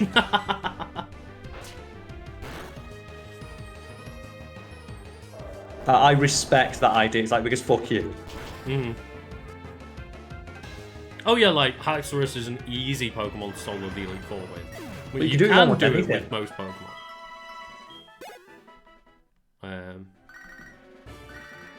How are you playing Pokemon Crystal? Like, my battery's fucking dead on mine. It was so brutal when I had... I traded them, and I don't think they were legit, because obviously someone traded me them. But I had Mew and Celebi on my Pokemon Crystal. And then one day I turned it on to check in on it, and it was just gone. It's like, no. It was just fried. I was like, what the fuck? I still remember though, the guy, remember Game Society, the dude who was like super into Pokemon, and he like came in and did surgery on everyone's copy of Crystal one day. Yeah, yeah. Like he just said, like, if anyone's got it, I'll do surgery on it. And like did all the battery replacing stuff. He's like really carefully replacing the battery to not like wipe the game. You had to do some weird shit with like, I don't even know how you did it, but yeah, there was soldering involved, and as soon as the soldering involved, I was like, no.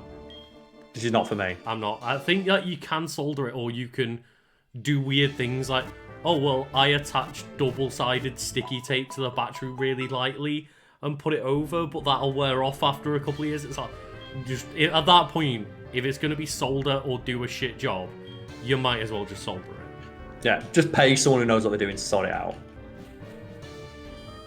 Oh, okay, electrical tape. Like, shit like that, I'm just like, it's really finicky, and I have plenty of other games. Like, it was gutting at the time to not be able to check back on my old game, but it's one of those of, well, I've got plenty of other games.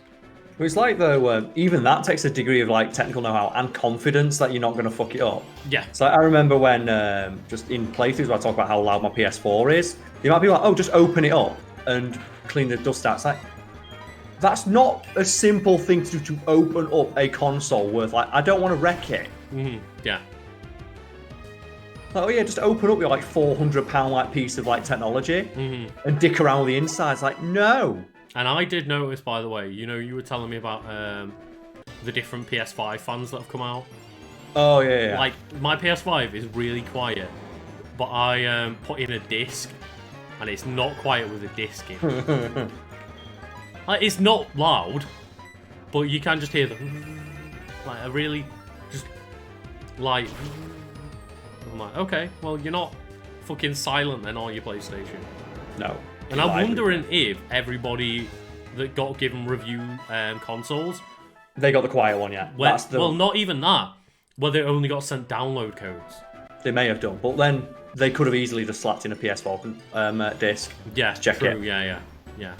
But it is I don't think it's been confirmed by Sony, but like, there is only one reason why they would have, or why would they have not sent out the quieter ones to reviewers, because that's one of like the key issues they wanted to push. Well, it's like that whole Cyberpunk thing of like only sending out PC codes, and now everyone's like, oh, the console version's a bunch of shit. I just like the way I saw it summed up, like this tweet of Cyberpunk 2077 fans, we will murder anyone who says anything negative about this game. Yeah. Reviewers don't say anything negative because they don't want to get death threats. Cyberpunk 2077 fans, why did no one tell us this game's a broken piece of shit? Yeah. I feel ripped off. And that's the thing is, I've seen a lot of people like, oh, but they should have taken the console version into account with the review. It's like, so either they don't do it because, you know, review embargoes, they would miss the embargo, be super late on the review, because they only got sent PC codes, so how were they meant to fucking know? I still like, though, the people who were criticising reviewers for not knowing what they're talking about, where they're the literally only people on the planet who have access to the game. Yeah. So telling reviewers, no, you're wrong about this part of the game, it's like, well, I have a copy and you don't. I've played it, you haven't. Like, what?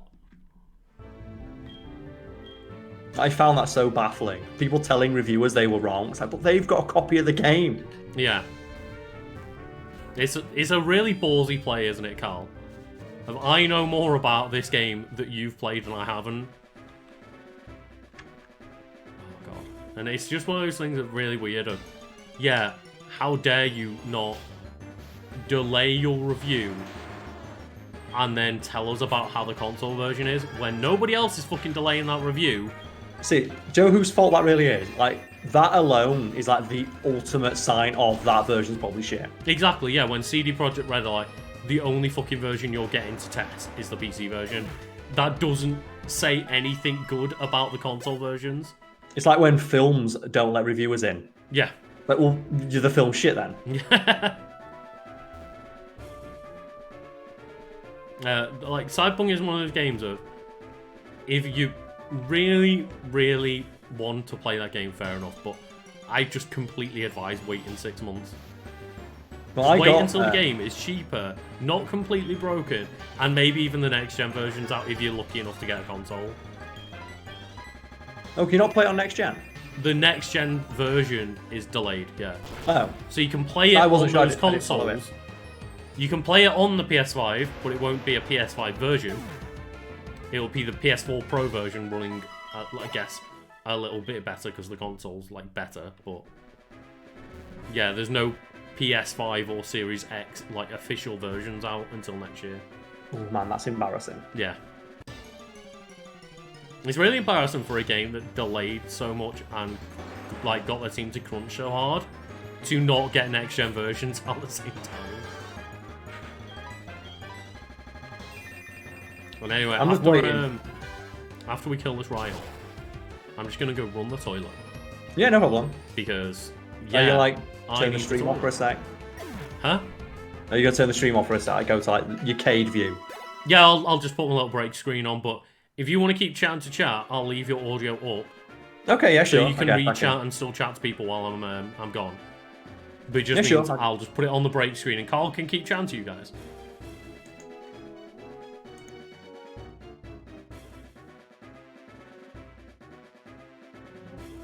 Okay, so Lucas is gone. He was fast.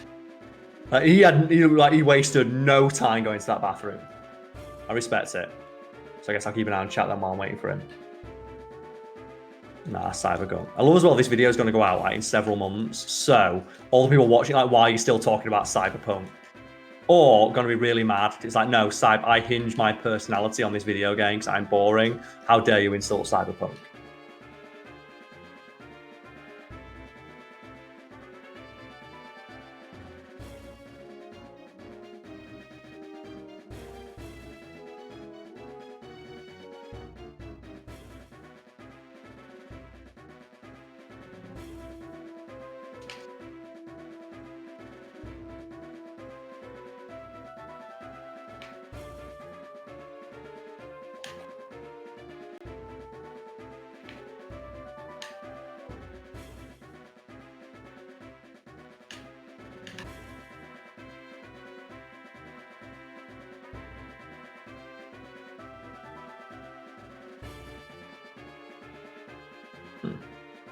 Has Lucas got any music on this? So obviously, folks at home, I've only got just Lucas's Discord coming through my ear.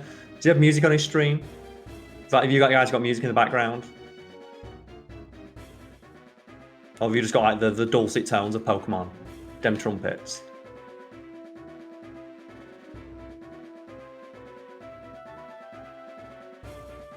Just the game audio. That's alright. Pokemon audio is pretty sick, so.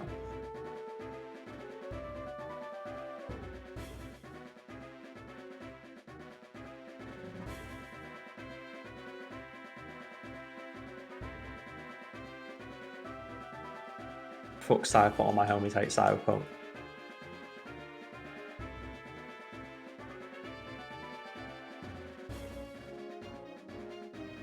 So I feel confident in my initial summation of Cyberpunk that it is the Joker of video games. In that any interest I had in it was completely demolished by fans of it who would not shut the fuck up.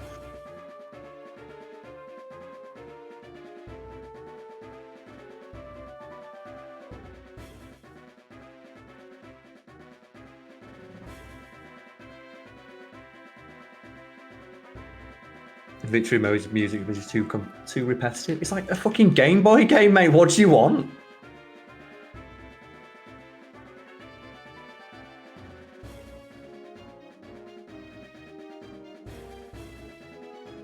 I think the music in Pokemon is a triumph because you hear it for hours and hours at a time, and it very, very rarely doesn't hit hard when you hear it. The Ultra Sun was the post game. I never played Ultra Sun or Moon.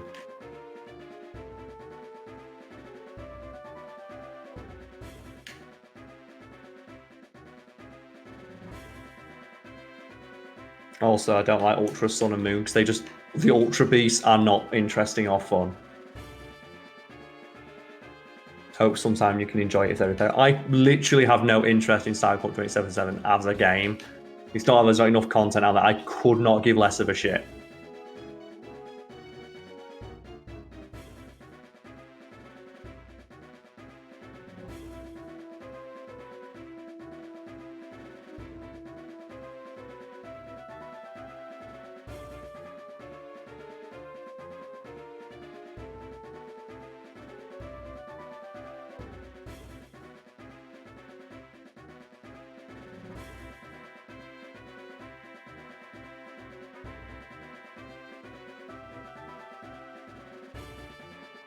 No.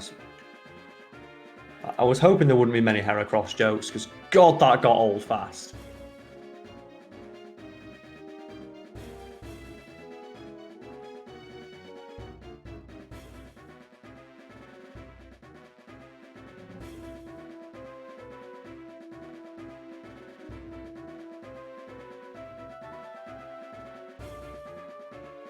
Well, I hear a Lucas coming back.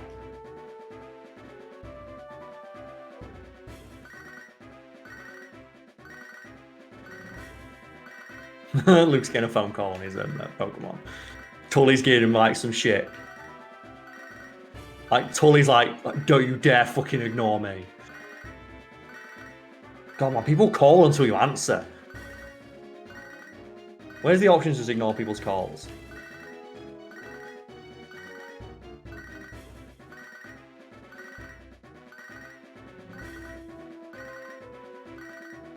He's still ringing.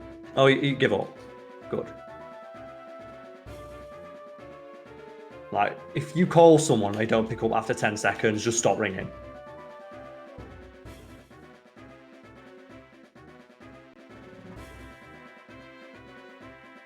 What's your favourite video game music? No. I think Smash Bros. Just because it's like, just has the most. It's cheating to pick it, but fuck it. It has the most, so by default it has the best.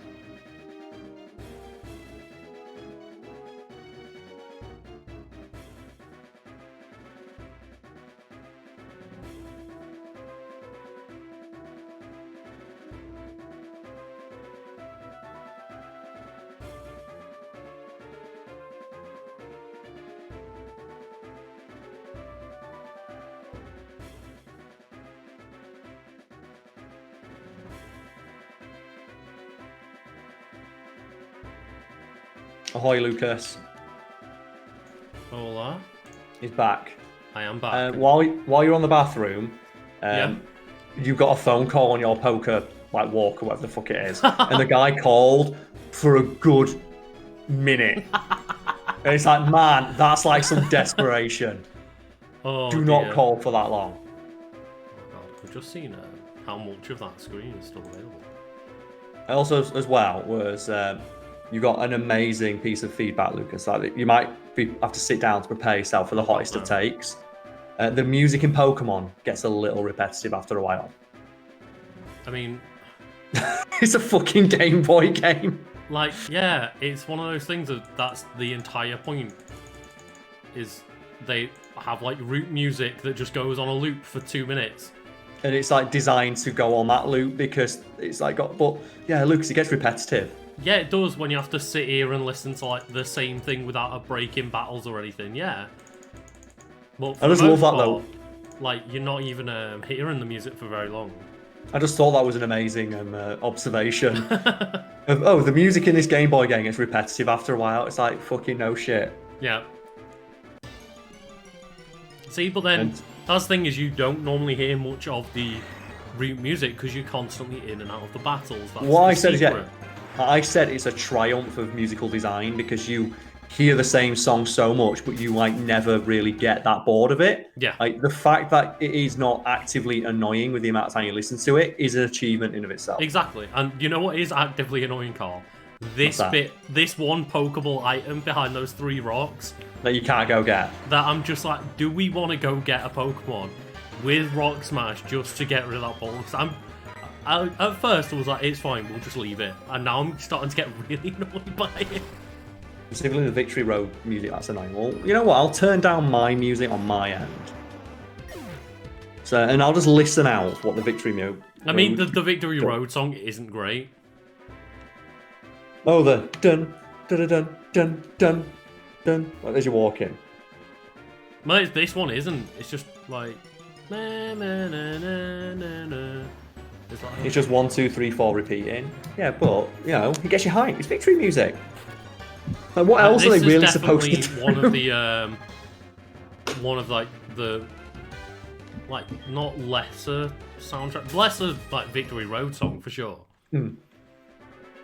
It's like, what else were they really supposed to do? Stitch isn't in the background because I keep forgetting to put him in. Like, I keep just forgetting. I keep forgetting to bring him into the office. He's in another room. He does not belong to Cade. Cade's not allowed in. My favourite video game soundtrack. It's really tough because, like, obviously, I could pick 30 fucking games. One that's very memorable and very just like comes to the forefront when you ask is Wind Waker. Yeah, sure, like fucking great soundtrack.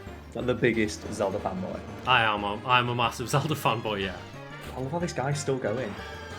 The battle song has some variety in the note sheet. It's like, mate, it's a fucking MIDI track on a Game Boy. What do you want? Yeah, and like I admit, the Victory Road song is one of the weaker songs, but it's one of those of just, yeah, they have to work with the limitations they've got. And they did a fantastic job because it's super iconic music. Yeah. It's like the Jaws theme only uses 2 notes, it gets repetitive, yeah, but it still hits pretty good.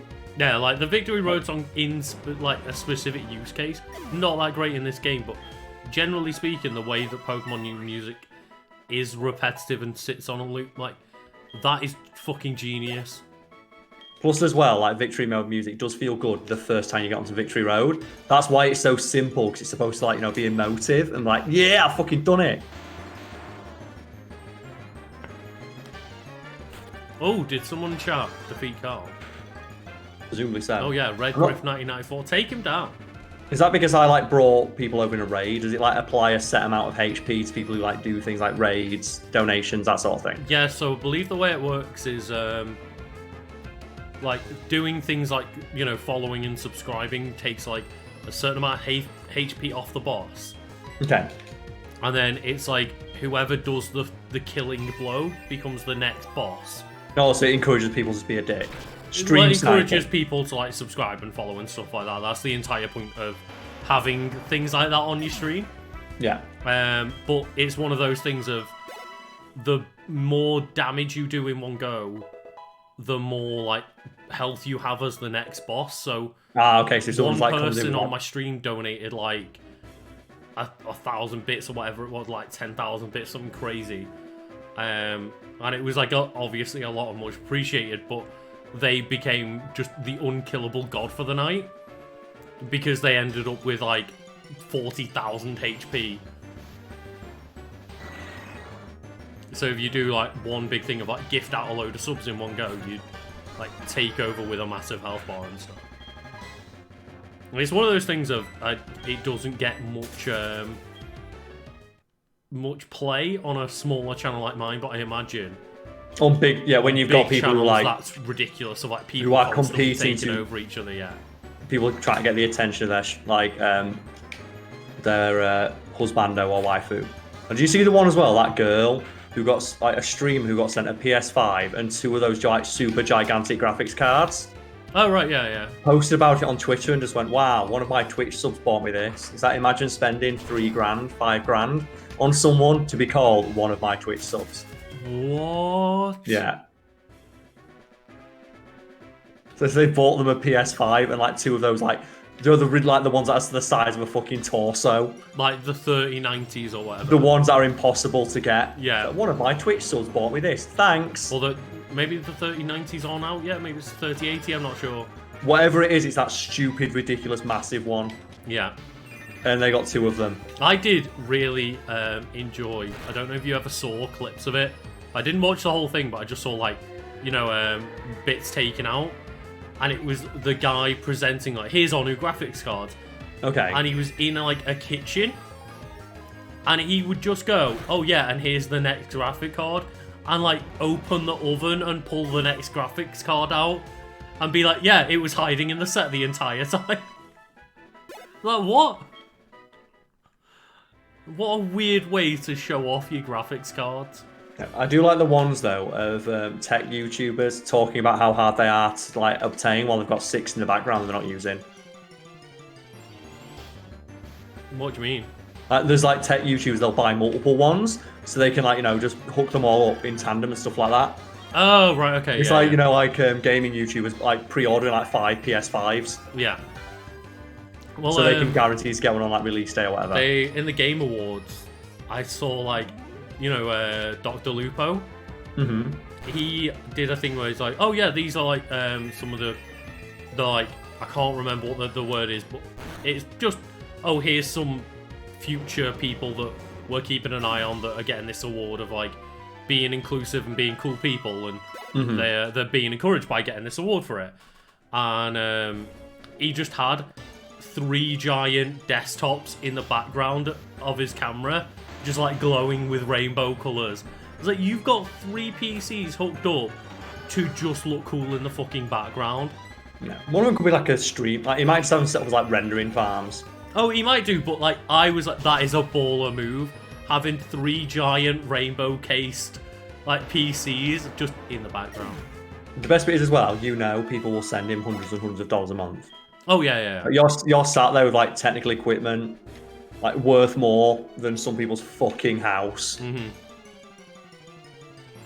And that's the thing is, like, I would fucking. That's the. I just. As much as I think it's just a stupid move, that's the kind of move I would pull. If I had the money and the know-how and stuff, of just, here's my rainbow PC background, I'd fucking do it. What I should do is instead buy a $20 green screen and just clip out Dr. Lupo and put that as my background. Why not? Why the fuck not? That's the thing is, it's one of those, when you are doing it for a living, I get it, because you're spending thousands of dollars on PCs and shit, but also that's paying off in the long run because you're using it for your videos that earn you lots of money and stuff. Yeah. It's a weird world. The point I always make though is, the people who are at that point where they can like do stuff like that still ask for money. Yeah, they do, yeah. And they don't ask for small amounts of money. Yeah. It's like the one we talk about of like when you're at a point where you can have a Patreon where you ask like for $100. You're already at a point where you probably don't need that $100. Mm-hmm. And obviously, I don't know every single individual streamers and YouTubers situation, so don't come at us with a specific example. But generally speaking, if you're at the point where people will pay you hundreds of dollars a month for little early access videos and stuff, you probably don't need their money. No. It's a really friendly way to take money, like literal small version of taking money from the poor and giving it to the rich. And obviously these guys aren't rich, but when they have 10 times more money than you and are begging for your dollars, it's like, okay, but it's a weird thing. It's a very weird thing I love PewDiePie. He removed his donation button. He's got $100 million in his back pocket. The fact that he even had one in the first place is fucking like obnoxious and offensive. It's like that's morally offensive. Yeah. The idea that a guy that gets millions of views on every video and he puts out multiple a week. He was like, and he still was asking for donations worldwide for being like the most successful YouTuber in history. Yeah. Oh, the charity stream with Whiskey Studios go. I jumped in at some point and saw they'd hit the like $1,000 mark. Yeah. So that's really good. I don't know like how it ended. I don't know how far you stuck into it. For a couple hours, made some decent money. Yeah. Like he did good. I did find it funny listening you just before I left, listening to you try to explain what tea means in Brit. Yeah, man. They're like, oh yeah, I'm just cooking my tea. Gonna have to leave the stream in a minute. And they're all like, wait, you cook tea? What? Yeah. What? And then Carl's just there like, no, tea like means a meal as well as the drink. And yeah, and they're all just like, what does it mean? It's just a colloquialism, isn't it? Yeah.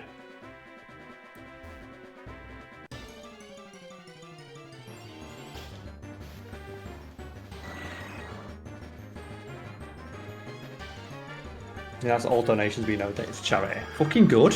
You don't need him at that point. I wasn't having a go about Dr. Lupo because I know that he specifically does a lot of good work for charities and stuff. Obviously, which is why he was being highlighted. He makes a lot of money himself and he's very successful, but he's one of those streamers where all I've heard is good things and he does a shit ton for charity. So, cool. Good on Dr. Lupo. I do like, though, when they have stuff like that, when like watching the Game Awards. It's like, oh, Master Chief's in fucking Fortnite, sick, whatever. And then they bring Ninja in, you just think about all that stuff like him like screaming the N-word. And it's like, wow, now he's the poster boy for this fucking game. Great. Yeah, and it was really weird of like, oh, it's Master Chief, and guess what? Red versus Blue are doing a bit, and then it's like, oh, and Ninja's randomly in it, because Ninja has to be in it. And you can tell that he recorded his thing from the fucking toilet. Yeah. Because his voice sounds really bad. It's like, this is a professional, great like streamer with presumably the best recording equipment money can buy. And he sounds so really bad. Weird. Like, he recorded it on his fucking phone. And I just found it really funny of like, I don't know if you saw the end like Game of the Year announcement. With Chris Nolan there. Oh yeah, and like he could not give less of a fuck. And it's Chris Nolan like, yeah, the art of video games is great, and they've really come forward in artistic movement. Like he could not give Where's less of a fuck, could he? It's like, oh man. It's like, okay, fair enough, but why? Game of the fucking year. And it's like, Chris Nolan, I don't give a shit about video games. I want a paycheck. Last of Us 2 wins. Okay. He didn't even give a shit when he just went, I'm going to where's Last of Us 2. At least Keanu Reeves was excited. They should have let it end on him. Exactly, yeah. Because at least he was excited to be there. And at least he's in a major role in a video game this year. If it had been like Chris Nolan's like doing the soundtrack to a video game or something like that. Yeah. But he has no association, as far as I'm aware, with any video game, let alone coming out this year. And he's just there like, yeah. I guess Tenet didn't make me as much money because theaters weren't open, so I'll take Have this you gig. seen how salty he is as well? It's like, oh man, Warner Bros. Just by like sending all their movies to HBO. And do you know what their number one complaint is? They didn't notify the talent. It's like, oh, that sounds bad. And then like, but why are they mad they didn't notify talent? Oh, because none of them got to negotiate the new pay contracts. So it's literally just millionaires are pissed off they're not getting a bigger cut. To be fair though, that is quite bad. Oh yeah, but when like, you're changing the release schedule and not renegotiating contracts, that is quite bad. But yeah, it is millionaires being mad they're not making millions more. And hey, Carl, isn't that just life at this point? Yeah. Millionaires and billionaires being really pissed off they can't make more millions. It's like, I want more money. But what? God.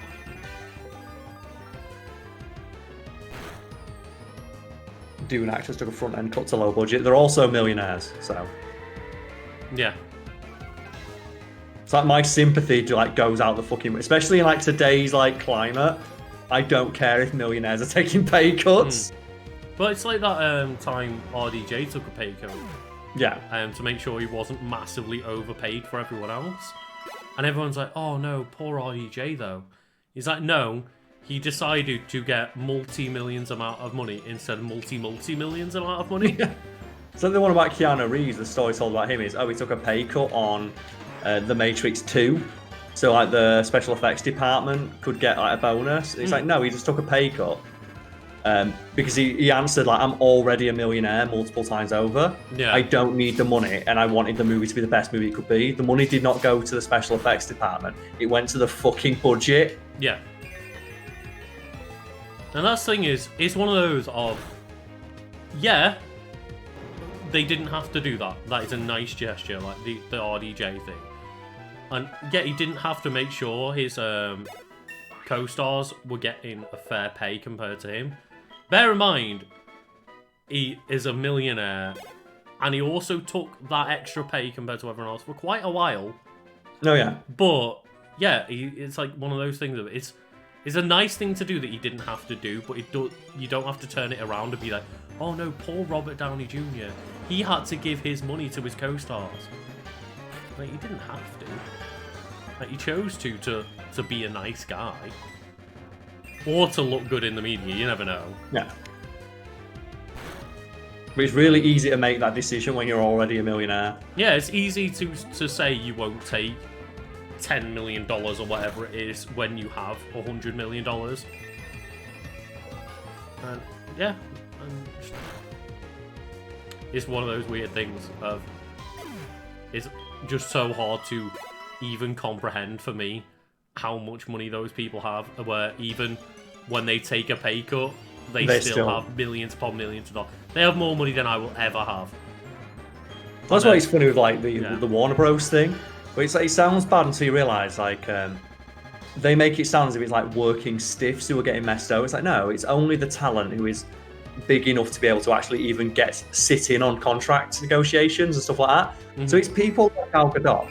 And that's the reason everyone's so pissed off, because Gal Gadot managed to wrangle a good deal for Wonder Woman going to streaming.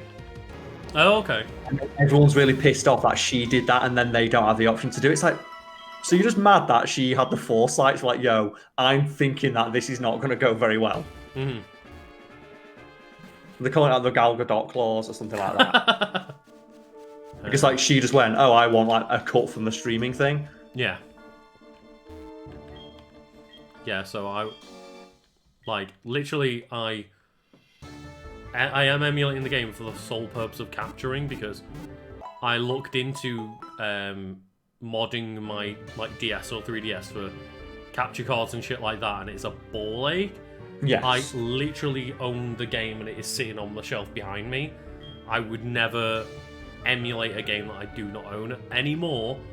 Admittedly, when I was 11 and I found out what emulating was, and he's like, "Oh wow, I can play fucking Pokémon on my phone," phone." And I didn't understand the comprehension of illegal games. And my dad got me like a chip PS1 with like copies of games when I was a kid, and I was just like, "Oh cool, like you got me games cheap."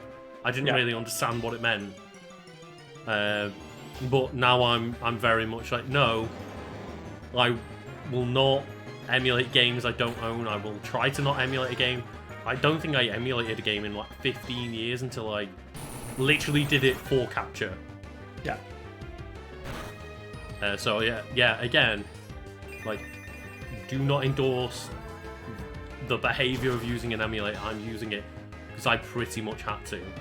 Yeah, and it's as well, you are like the case study for why it's like a thing, where it's a hyper-specific situation that is like so rare. Yeah.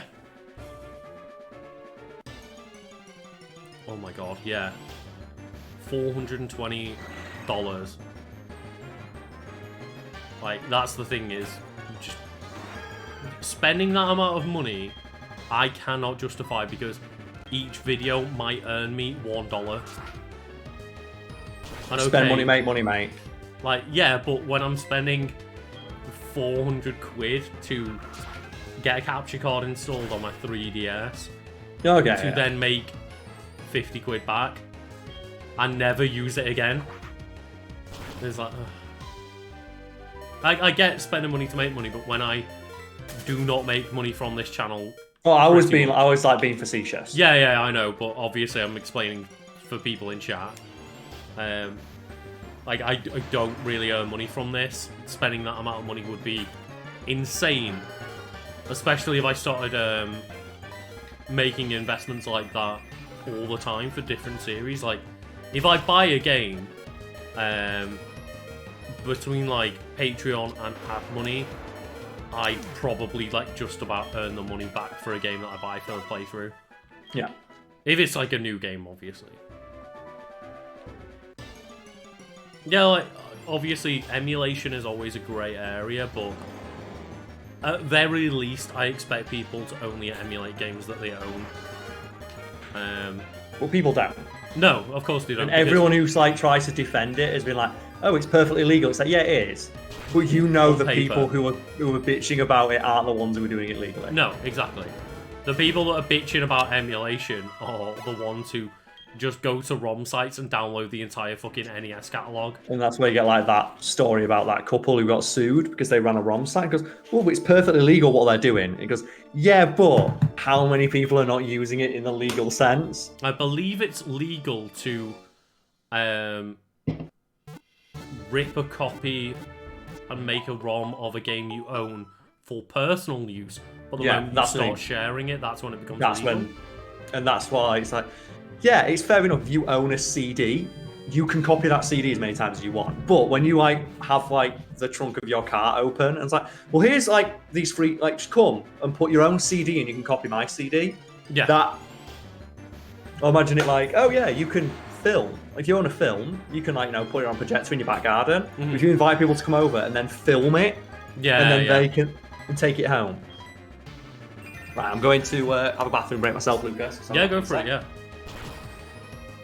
Yeah, you can stream directly from consoles, but obviously that means that I can't do things through OBS and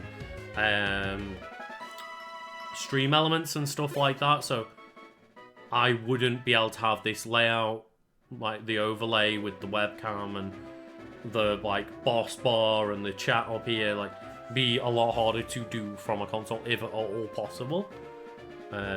So yeah, like you can do a basic stream from a console directly, and it's a good way to start out is just buy like a PS5 with the PlayStation camera. Really good way to start streaming. But as soon as you're trying to do anything different than just here is game and camera, then you need to put it through like capture cards and stuff like that.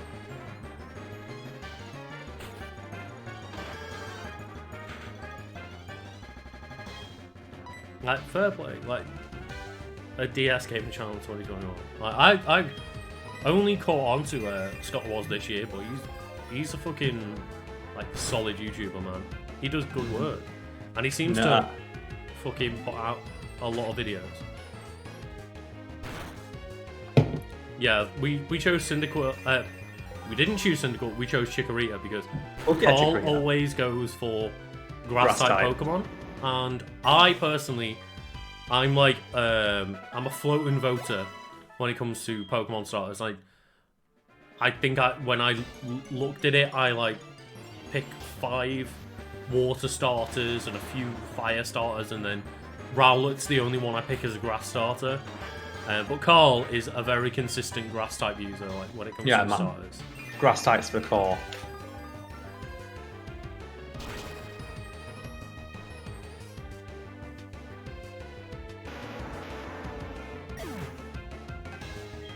I believe you can back up your video games without breaking the law, but you can't distribute your video games without breaking the law. Yeah, that's the thing. No one can stop you if you do. Like, no one's going to know you're doing that. Yeah. Also, as well, like to the guy mentioning the 3/5 clause, like please don't compare copying video games to a rule that literally dehumanized black people. This is why no one takes video game players seriously, because they make comparisons like that. I don't know what that is, but I will take It is your word the rule for it. in America where they classify black people as being 3/5 of a man. What? Yeah, that was like legally black people were considered 3/5 of a human, so they could like remove rights from them. It's like, and a guy's comparing that to copying video games. It's like don't do that shit. I get what you're trying to say, but It's when crass it's a conversation and insulting. about video games and legality and morality in video games, we don't need to go that far. Like, it's crass and it's disgusting. And as I said, it's why people don't take people who play video games seriously, because they do shit like that. Might have been Mike Bithell was tweeting about it earlier. He was like, game director. And he was saying how we really need to stop trying so hard to make it seem like video games is a valid platform and a valid, form of art and media, because he was like, essentially, like, films and movies became accepted as that kind of form of media when everybody that didn't grow up with movies, passed away. Yeah. And essentially, like, our generation and a generation earlier, where they grew up with video games being a thing, when they are like the latest generations or the oldest generation, that is when it's going to probably just naturally happen, because there's going to be no resistance of people not getting video games anymore. Everybody alive is just going to accept that video games are a valid form of media, and it's just, you really need to stop pushing so hard, because that's what stops everybody else taking it seriously. Is when you constantly go into your parents, look, this thing is a valid point. Like, this video game is valid media. Look at me. That's when people just lose interest. I got him, Lucas. Don't worry. Oh God. Within 1 second. Okay, I got thank him. you. That's right. I'm there. I hadn't I'm even fucking read on it yet. Yeah. I don't even know Lucas what you've after all. said, but yeah, cool. The instant it came in. Thank you, Carl. It's much appreciated. It's like, oh, do you want to be famous on YouTube? No. I just realised who you guys are, and I love you YouTube stuff. Thank you. Like, that is a good way to do it. I'm glad that at least Twitch works that way, where someone can click on me, because it's like, oh, cool, Pokemon. And they go, oh, I know who you guys are, whereas YouTube is not that way at all. No. YouTube is like, no, if people don't know who you are, we are not going to show it to them. It's great. It's fantastic. But I'm glad you enjoyed the stuff. Oh, yeah. I was editing the, Wiki Weekend's Christmas episode today. Okay. I was getting very, very excited for Christmas, because it hasn't, like, obviously we've got the tree up and stuff, and we've been watching Christmas movies and listening to songs, but I'm still working, so I haven't got into that Christmas mood yet. Yeah. Of, like, the excitement of it yet. Until tonight, where just, like, before streaming, I was editing that episode. And I was like, oh, Christmas is soon. Yeah, I've not started to get Christmassy yet. I was just I think when me and my girlfriend are watching. watching Activity 4, then we'll get Christmassy. Also, as well, Lucas, the entire time we've been playing, I've just been playing Dragon Ball and doing combos, so... Oh, cool. The thing is, Carl, I do not judge you for playing another game while Pokemon grinding is happening. Yeah, just like practice, like I've got a Zamasu touch of death, so... They made a nativity for, yeah, apparently. So if people go on my Twitter right now, you can see a Zamasu touch of death. Oh, shit. Thank you very much. Much appreciated. Oh, yeah. I hope you don't give one to me. That's weird. No, you're already subscribed to me because I think someone gifted out me a sub, yeah. like a couple of data. Yeah, it's the It's a trap guy. He keeps like doing it in my stream as well. I keep telling him, stop fucking subscribing to my channel, mate. If you've got that much money, go do heroin. It's more fun. Like the other thing we had when we were talking about like Genshin Impact or something in the Mario playthrough. Look, if you've got that much fucking money to spend, just do heroin if you're that like if you want an endorphin boost. When the people are just the hell like spending thousands of dollars on Genshin Impact. But it is much appreciated. But yeah, if you're constantly doing it, please, like, it's not worth it. We're not good enough. I mean, to be fair though, that is a way to get yourself as the new boss on the stream. Like, that's one way to do it. It is, yes. So, like, fuck it. Let's try Arthur out. We're learning. No! Don't emulate games, guys. Yeah. Just walk in like, oh no, I've turned in Masigno. No. I love Masigno. It should be like the best Pokemon ever. Yeah, and it can be because you can. Because it goes like level 147 or something, doesn't it? You can catch Masigno and then do like a glitch where I ended up with like a level 255 Aerodactyl or some shit like that. Yeah, and when you're a kid, you don't realise why you're able to do that. Yeah. And I was just like, oh my god.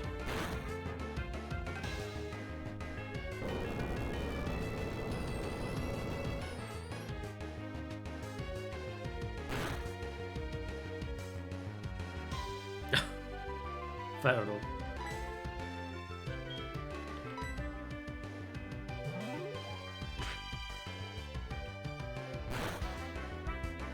To be fair, yeah. I mean,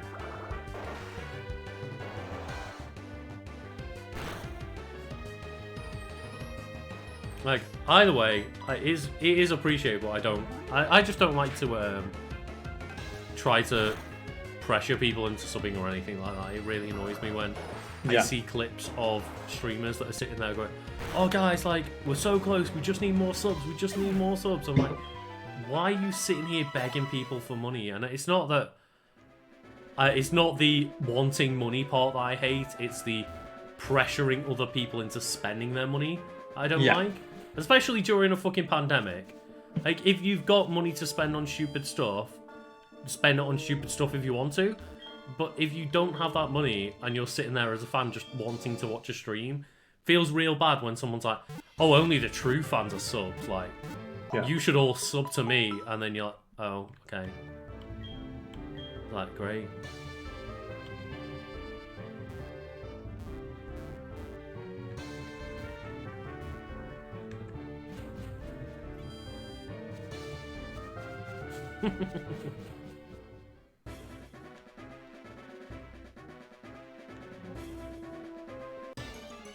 Yeah, I mean, the word probably will be just called by my mod system anyway. You type that in, so I doubt you could type that, but it's one of those things of, if you want to try that hustle, you can try that hustle, but it really puts me off watching people stream when they are like that and constantly.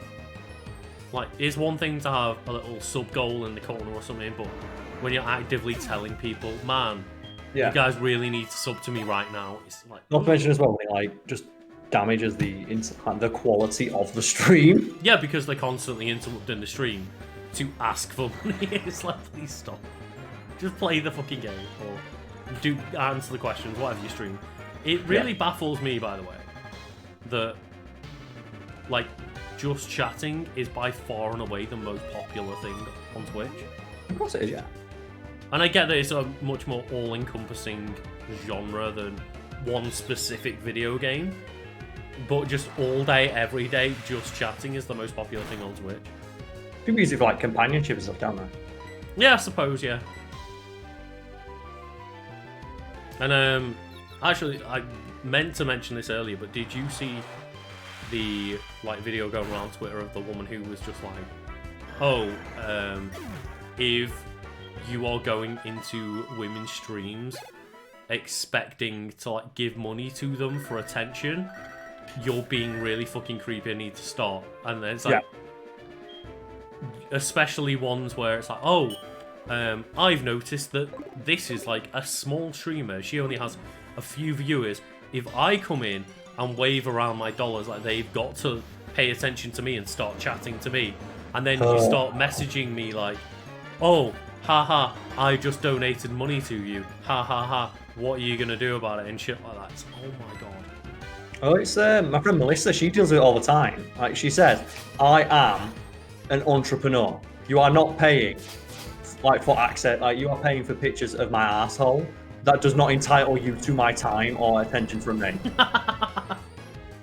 It's like I am a businesswoman that I fucking respect. Yeah, and like I totally respect that. And it just sounds a bit silly when you are buying pictures of my asshole.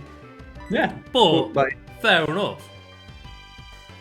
I don't shame people for doing it, and either way, I don't shame people for being the female or the other person on the other end of that.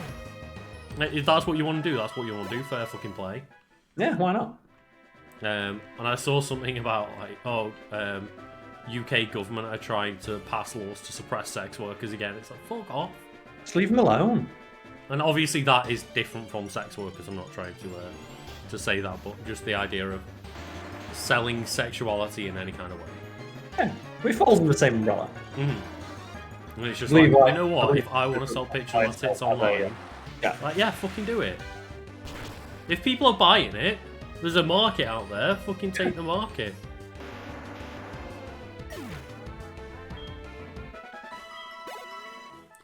See, it's weird how quick Arthur levels up in comparison to the other Pokemon we've tried leveling. His XP bar is going up a lot quicker. And obviously I know different Pokemon have different experience values to get to level 100, but Arthur's is shooting up twice as fast. Loving it. It's because Arthur, he's doing his best, Lucas. He's doing more than his best. He's absolutely dominating these rock types over here. As he should. Yeah, I fucking hope he does. Because he's fucking Arthur, man.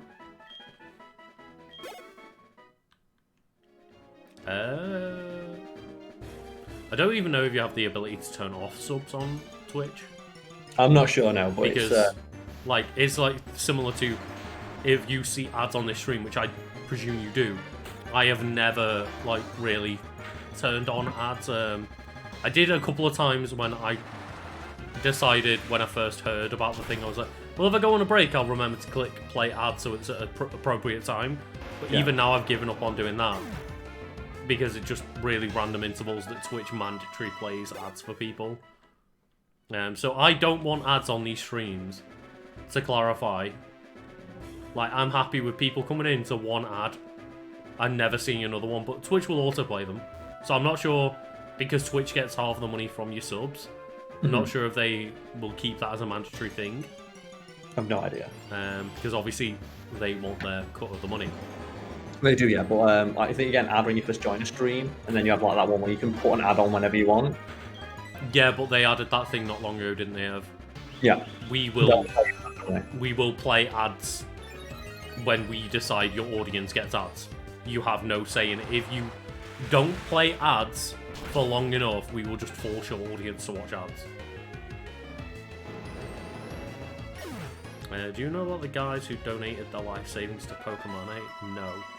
People do it all the time, don't they? Like, that's the thing is, I've not heard of that specific example, but that, yeah, it happens. And it doesn't surprise me.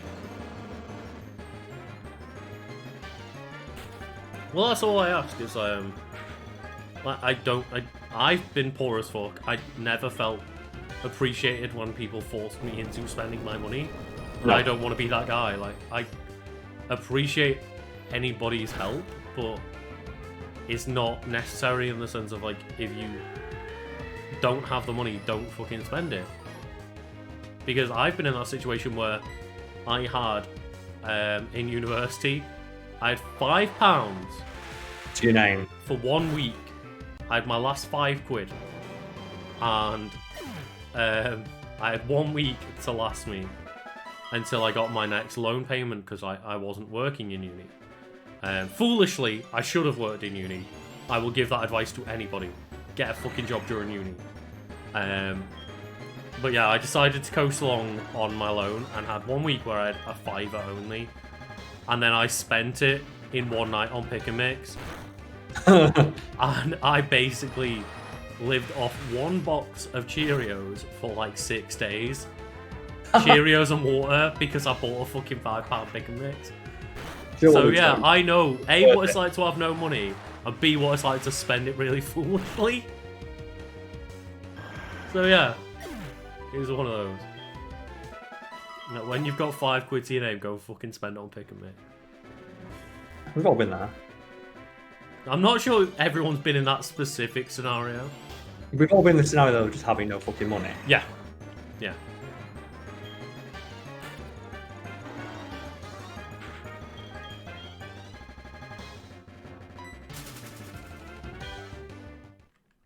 Oh yeah, I've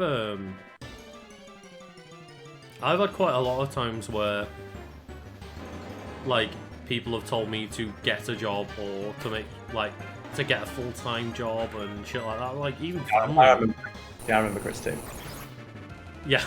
Like, There's all that. all you need to do is get a full-time job, Lucas. But even my family, like, oh well, I don't understand why you're on a 0-hour contract because that's all they fucking offer me. They didn't give me a choice. Do you want a 0-hour contract or a salary job? Oh, I'll take the 0-hour contract. It's like, no. Do you want a 0-hour contract where we're going to fuck you over as much as possible? Or would you like to go home without a job? And it was like, you know what? I think I'll take the job. It's ridiculous. Yeah. It's like you often bring up the one of people just being like, well, it's easy, just don't be sad. Like, oh great, I didn't realise that, thank I'm you. depressed. It's like, well, don't be. Yeah, I'm depressed, don't be. Oh, I didn't think about that, thank you. Jesus fucking Christ. The short-sightedness of some people. Oh, I never thought about just getting better.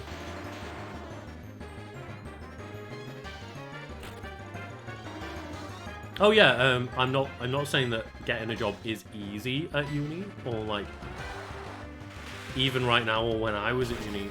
Yeah. Either way, it was difficult. But my advice is, don't be like me and think you can coast off your loan for 3 years. It's very difficult. If you're trying to get a job, you're doing the right thing.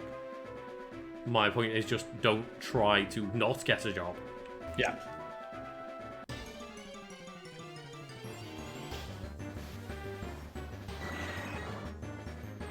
Yeah, it's one of those things of like I'm just grateful for like not only the fact I have a job in general, but the fact that Carl was able to let me go just full-time working for him during like a fucking pandemic.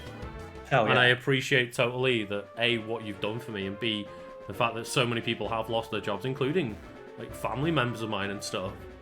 And friends that have like literally lost jobs during this pandemic. So I'm very appreciative of A, what Carl does for us in general, and just B, to be a person sitting here with a job.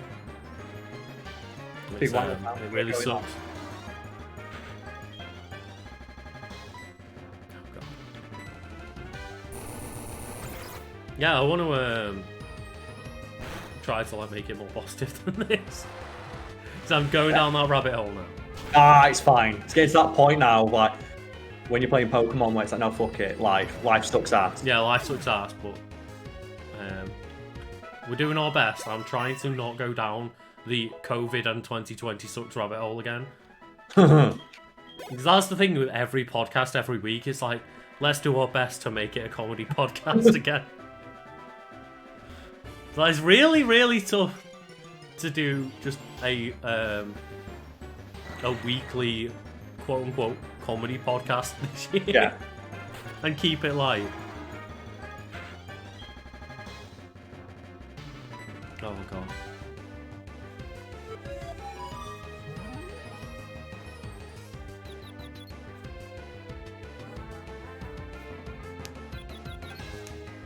Oh nice.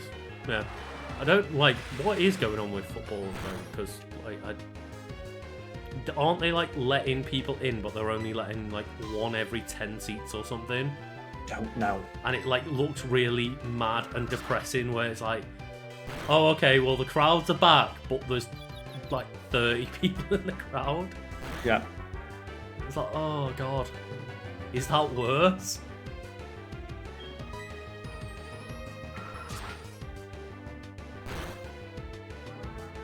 Oh no, don't be sorry, like, it's just, it's not you making the conversation about that, it's just me going down that rabbit hole. As happens, you know, when it's like, you know, constant. Yeah. See you later, thank you for joining. But yeah, like, I just saw, I think it must have been a tweet, because like, I spend a lot of time on Twitter, but just a picture of what the crowds look like in football right now. And I was just like, why are there even people there? That looks more sad than just not having a crowd. I like the right at the start where they piped in crowd noises. Yeah. That's what I like. Oh god. The thing is though, did they put in all the hate-filled chants that everyone screams? No, they did not. Did they put the things where like the fans just attack individual players by screaming chants at them? Oh, that would have been like so fucking like just on the nose. Yeah. If they just like started putting in the racist chants from footballers. Like, did you see the one the other day? It was like a match where an official like used a racial slur against a player, and the player's like, "I'm not fucking playing the game anymore," and both teams walked off. And I mean, I'm not shocked at the fact they walked away. Fair play, but what the fuck? Yeah, then both teams walked off, and then the official statement was, "We're still looking into it." It's like it happened on camera. We're looking into it. What the fuck is that to look into? Oh my god. You know what? Let's give Michelle a lagging tail so Avalanche always hits last. That's like, you know what? What? Oh, the Ursa ring just behind us. Yeah, that looks really cool. Super threatening though, doesn't it? Just a giant bear stood right behind the player like, "Urgh." I don't think we've put Michelle in the first slot yet. Not yet, no. That's but the first. That looks terrifying. Come on, hit us with rollout. Do it. Got an avalanche waiting for you.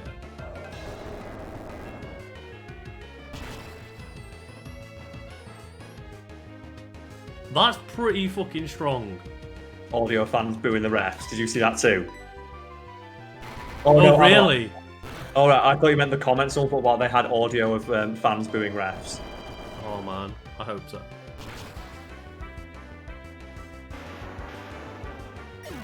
I mean, I don't feel sorry for refs because I was one for like 10-year-olds.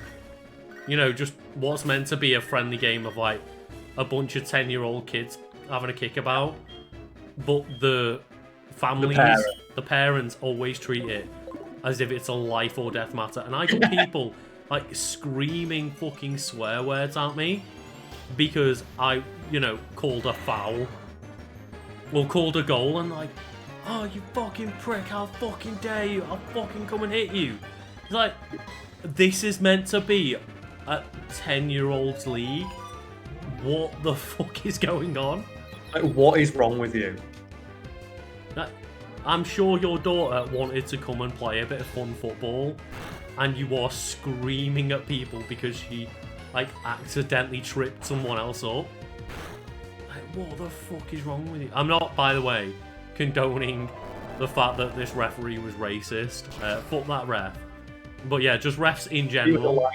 Technically, he was not a ref, it was a linesman. Oh, but like officials. Yeah. I go fuck that guy, but just in general as a job, that is a completely thankless, awful job. Oh yeah. It's fucking horrific. And I personally only experienced it from parents of 10-year-olds, and it was horrible. Imagine what it would be like on a national scale. Oh yeah, it'd be fucking awful. Yeah. Like, why would you possibly want to do that? I don't know. I can't imagine anyone like willingly wanting to do it.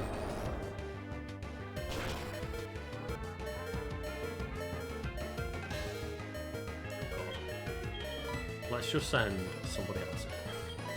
So I don't think Michelle's going to take that hit.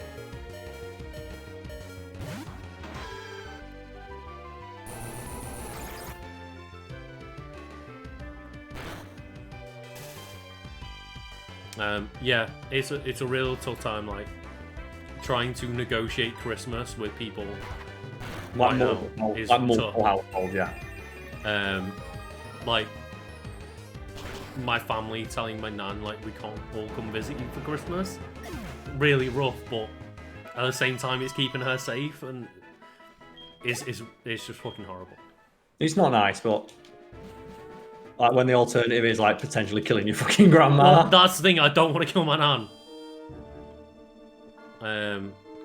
And I'm hoping all this vaccine stuff will massively help, but the whole country's not going to get vaccinated for a year. It's not going to be a quick process. I've already heard from mates like, yeah, I know people who are refusing to take it. Like, oh god damn it! We're still not going to go to the goddamn pub. Oh god damn it! And oh god, that Earth's ring is so threatening. Was it you that was saying just, oh well, if they were gonna fucking put a chip in you to control you, they'd put in a Rustler's burger? Yeah. No, it was, I was at the barber's. Oh, that was it, yeah. I was at the barber's, and just the barber, like, just making small talk, like, oh, have you heard about the vaccine? It's like, yeah, like, I've heard, like, trials are promising. It's like, oh, so you're gonna take it then? It's like, immediately, I can't wait. Like, so it's like a triumph of, like, science and technology working together, so I'll be able to go and see the world again, finally, after a year of not doing that. And a guy just piped up from the back and just went, yeah, I don't know if I'll be taking it, and I don't even need to describe what the guy looked like. All you need to know is that he piped up upon hearing about the vaccine to say that he wasn't taking it, to know what he looked like. Oh, yeah. Yeah, and just the barber just went, mate, have you ever eaten specifically the guy says, I'm not taking it because I don't know what's in it. The barber just looked like, have you ever eaten a Rustler's hamburger? And he went, yeah, and then shut up. Yeah. That is the thing though, isn't it? Of like, if people wanted to control you, they'd have just put it in McDonald's by now. Like, they wouldn't fucking put it in a vaccine and come up with this crazy, just deadly virus to then kill a bunch of people, to then convince people to get a vaccine, to then put microchips in the vaccine, and then control you via microchip. They just fucking put it in Mackies and put on, like, I don't know, Big Mac meal for £1. Yeah. Fucking the entire country would eat. That's what Eat Out to Help Out was for. Don't say that, Lucas. You'll get involved. You'll get like, oh god, it was.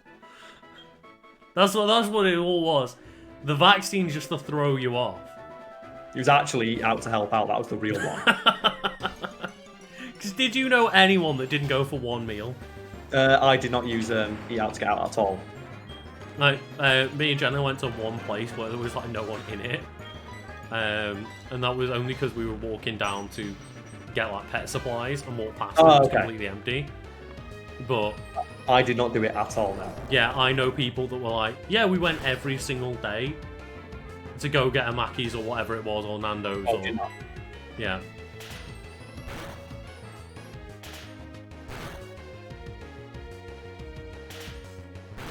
Yeah, last thing is there's, I believe, quite a few different vaccines that all have like certain ups and downs. So yeah, if you are allergic to a certain thing, it's like, well, don't get this vaccine, get this vaccine. And obviously that comes with time. But it's one of those of, the majority of people refusing to get it. It's not because they've got severe allergies or anything like that. It's annoying because it's people with severe allergies who need people to take it because they're the ones who can't. Yeah. That's like that's why herd immunity is a thing. Mm.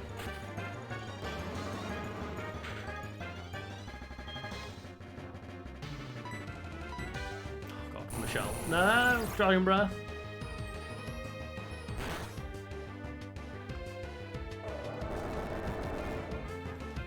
Oh god, yeah, that fucking Olympic promo.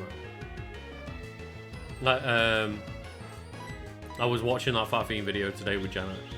I'm just like, you can't believe the lack of foresight. No. Like, did you ask any actual human how they would do this?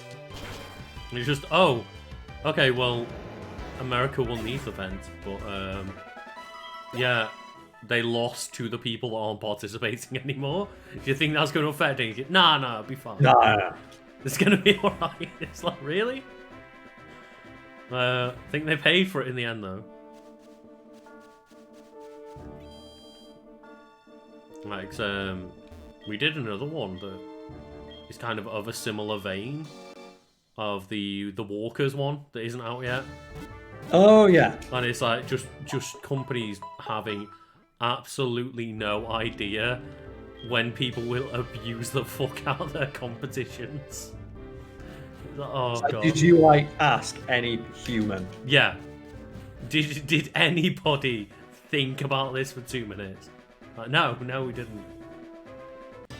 Because it sounds like a really smart idea of get a statistician in and figure out what events we're not likely to win and put those in the tickets. Right up until like you realise, oh god, that statistician's a moron. Yeah, we didn't think about the fact that we're going to win everything because everyone's boycotted us. You know who wins a lot of medals, like Russia and China? Yeah, and I just like the way, like, it summed up the way I summed up the video of, like, that's one of the most beautiful. The most beautiful thing about it is, though, they will never be able to admit that that's what happened because that they'd have to go out on TV and say we expected America to lose harder. Yeah, exactly. That's the best bit.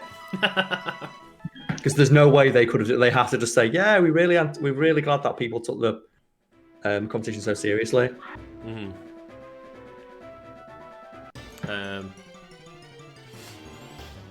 The thing is, I believe, at least the COVID tests we've had over here are like, there's like a 3-day window where you can test positive. Something like that. Something ridiculous like that. So there's a lot of people where you might have taken a test when you're not in that window. So the things like when you can't taste alcohol still, like you've had symptoms and test negative, it's not a definitive thing because obviously they've had to come up with all these tests so quickly that they're not great.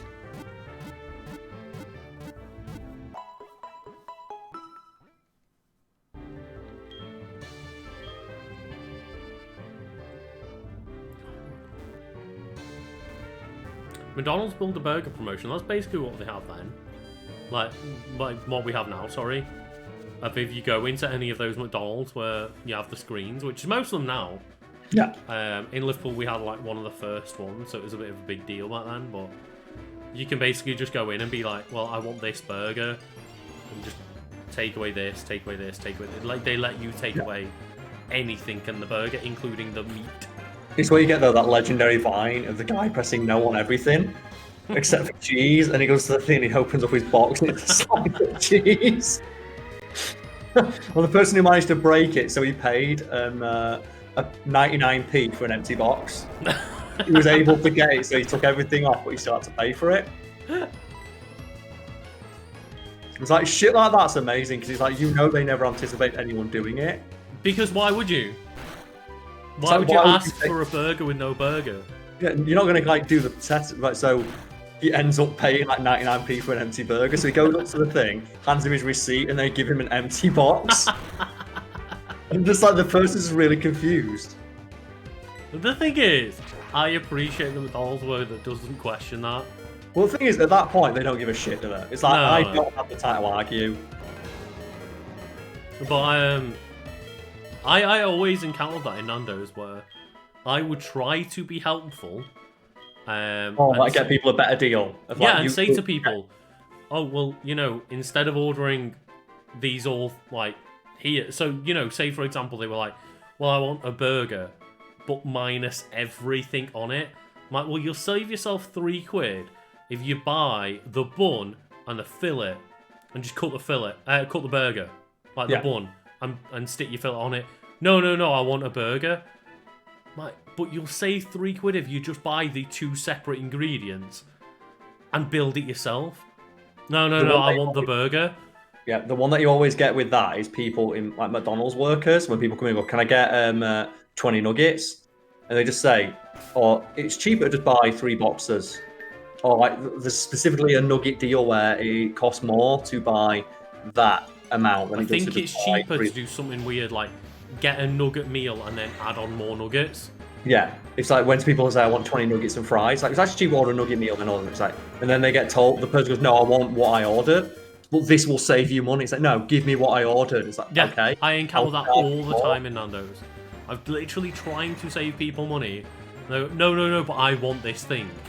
I want what I want. And I'm like, okay then, you'll lose out on money, but okay, I'll put it through the till how you want it. Like, yeah, good. Fucking listen to me. I'm like, alright, I was only trying to, like, save Help you you. 3 quid, but whatever.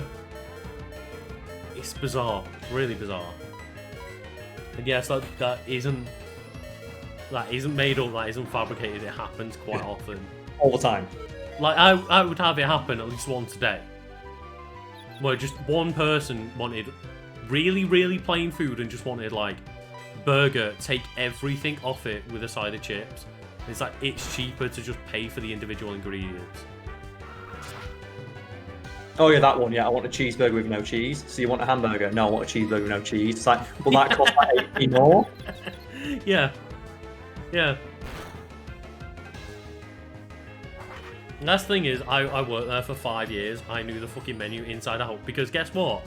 Do you know what staff do when they're told, Yeah. you are allowed £10 of food for your meal? You We figure out how abuse to the get fuck that. out of that fucking menu. Of course you do. Yeah, it's like £10. Like my ex-girlfriend used to work for Coca-Cola doing promo. Oh And yeah, she yeah. got a £30 meal allowance a day. Mhm.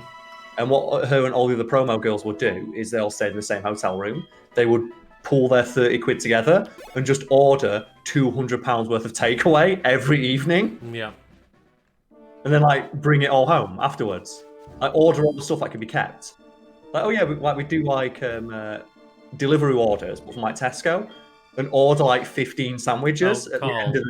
of the Just the most recent person. Just go do your thing, please. Oh, okay. Now, please don't come into my chat and say that shit. Great. You have one chance to make a first impression, and yours a bad one. Good Yeah. luck. I get so much like mileage out of that line. Yeah, it's true though. It's so true. Please don't answer that. I don't want this conversation to turn into that. That was great. It was the meal deal. It was you get £30 each on the end of a night. So what they do is on the last day before they come home, is they would all get like something cheaper, but like pull together like £5 of each of their own money, Yeah. and then just get a bunch of Tesco meal deals for the next day. Because you can also do Deliveroo, so they just do a Deliveroo for like a Tesco meal deal and get like 10 meal deals. Then do like 10 bottles of pop to bring home and some bags of crisps and stuff. Yeah. It's like, yeah, why would you not do that? Yeah, exactly. Just fucking, you're gonna get more buying like a lot from one place. And that's always the weird thing is, it sounds counterintuitive, but you always get more. You always get more by spending more. Like, you will get, if you go into a takeaway and spend 20 quid, or if you go into a takeaway and spend 40 quid, Yes. you will get a hell of a lot more for your 40 quid than you will your 20 quid. Yeah, that's how it works, isn't it? Yeah, exactly, yeah. You start getting, like, meal deals and banquet meals and shit like that. And obviously that's to encourage people to spend more money, so it works out for both people.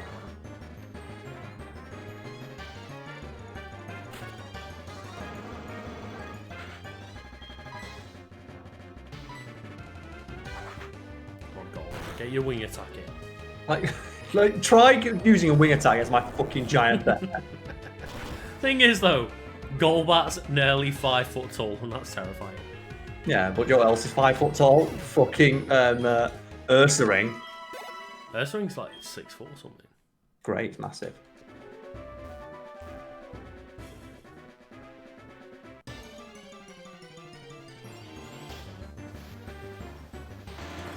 My fingers are cold. Just because you're doing that much like Pokemon, the true grind. It's basically being stubborn. Oh god, no. Gravel, you self-destruct. We haven't seen that in a while. It's the fuck you. He sees though, looks over your shoulder, sees like the other like 30 dead rappers. Like, no. The thing is, he just saw the lagging tail on Michelle and went, no, fuck you. I know I get to move first, self-destruct. Right, I'm going to take another break if you want to have a chat with chat. Okay, no problem. I just really need to toilet and grab another drink. So I won't be long. I'll leave you guys in the capable hands of Carl. We're not that capable, but...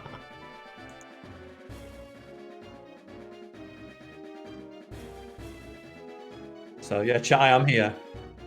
Please don't be like, you know, dickheads. I'm trying to look after Luke's stream here. You'll never trust me to look after another one again.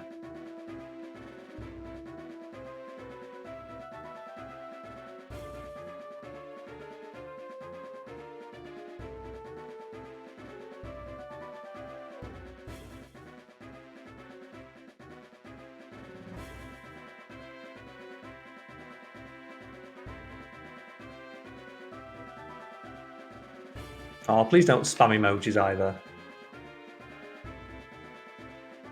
It's like no one likes that.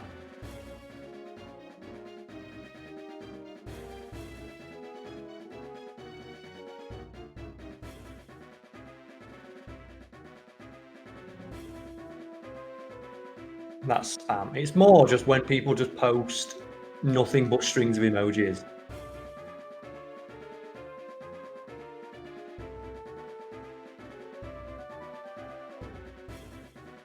We haven't had too many knobs to deal with. The thing is, no matter when this video goes out, that's going to always be relevant for me. I have to like constantly deal with that sort of thing.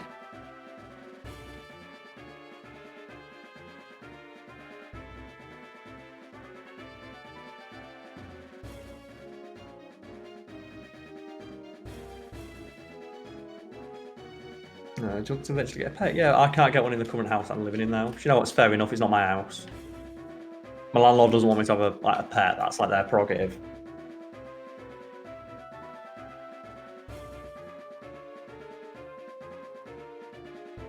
What would you have for dinner? Come on, is a man not allowed to have any privacy?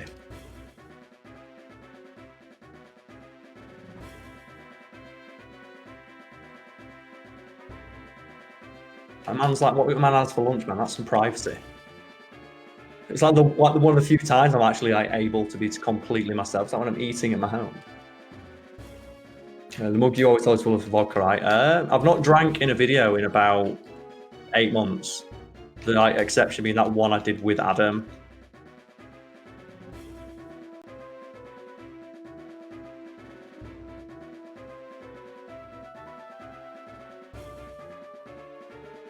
The JD that's always in the background, that's been empty for months. Just we keep it there because eagle-eyed fans will be like, oh look, it's got vodka in this.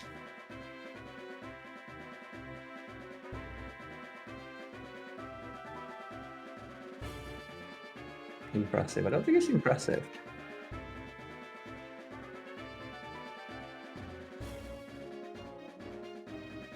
What do you think is going to happen for Pokemon's 20th anniversary next year? I don't know.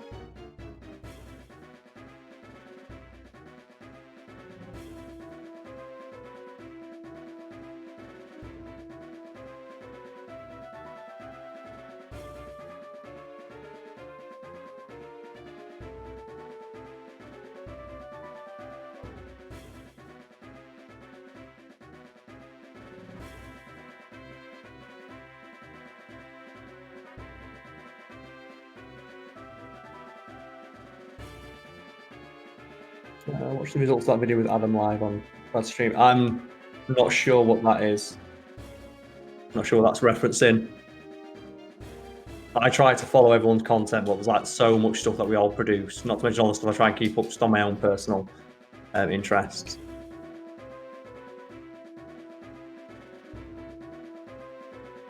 That video with Adam killed my chance of winning a car. Well, to be fair, it did allow Adam though to fund his business idea, so he's going to be able to buy a van with that and hopefully be able to, like everyone else on the channel, strike out on their own. So that's a third person, no, a fourth person I will have helped become self-reliant. My channel. And you know what? I think I can do some good karma for the rest of my life. Giving 4 people the ability to make money doing something they love.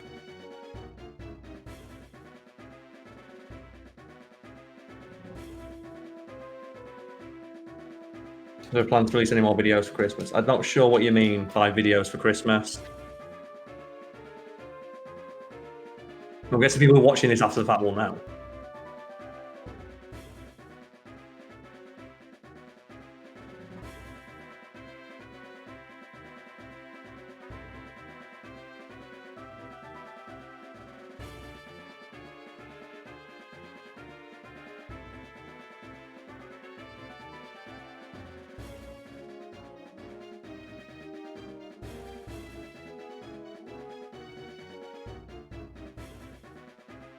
For the fact I'm channel. not back. I am back now because I started talking when I hadn't pressed my unmute button. Oh, okay. For the channel fact being like a bulk. What do you mean like a bulk release? I'm not sure what that would like be. Is it like a bulk release of videos? Why would we ever do that? That's like a really stupid idea, even if it wasn't like Christmas. Yeah. Like there will be videos releasing over Christmas. But like, I'm not sure exactly what they mean by that, but like a bulk release is like the stupidest idea I've heard in a while. Okay, why don't you just like completely just crater Yeah. viewership for a day?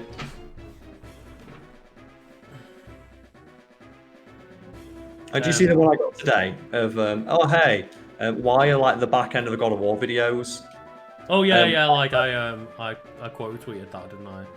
Is it oh, even it's like it's private. It's a backlog, and the guy's like, oh, well, I was curious because I thought it might have been this. Like either way, it's private. Yeah. And he just didn't understand the concept of it being private. Went, well, it could have been this. I just wanted to clarify. It's like even like no matter what it is, it's still private. Oh yeah, well, not a bulk release, but there will be regular uploads of Fat Fiend and just, I believe, Carl and mine's videos at least, like on our YouTubes as well. There'll be still a consistent release schedule. Yeah. The actual schedule is not going to be impacted at all. Yeah. There's going to be no change to the actual upload. So it won't increase or decrease over Christmas and New Year. And there's absolutely going to be no change to the content whatsoever. Yeah. Oh god, no! Arnie's calling us. He wants us to star in like Terminator Light Fate. Dark Fate. Is that like was that on purpose, or did you just genuinely not remember what that film was called? Oh no, I meant like the sequel to Dark Fate called Light Fate. Fuck that.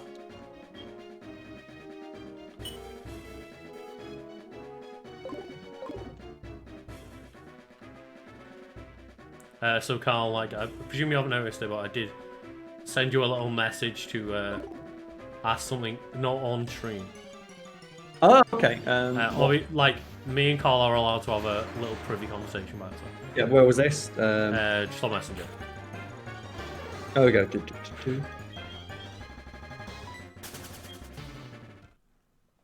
I'm just asking Carl if he wants to ban everyone in chat at the same time. Yeah, I can do that.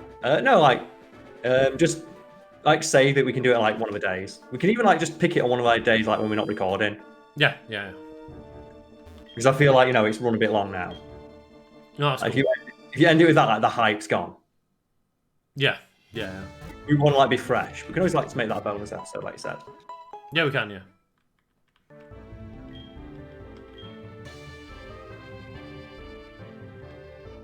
Michelle's back. Carl. So yeah, I'm just feeling like maybe a few more levels. I feel like a lot of the Pokemon are stronger now. Like Michelle and Eric, I just feel like need to get to that 40 mark as well.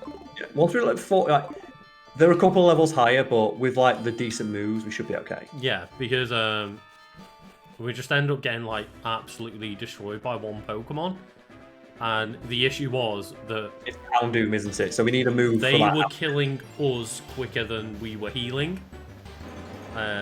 But we have moves to counter them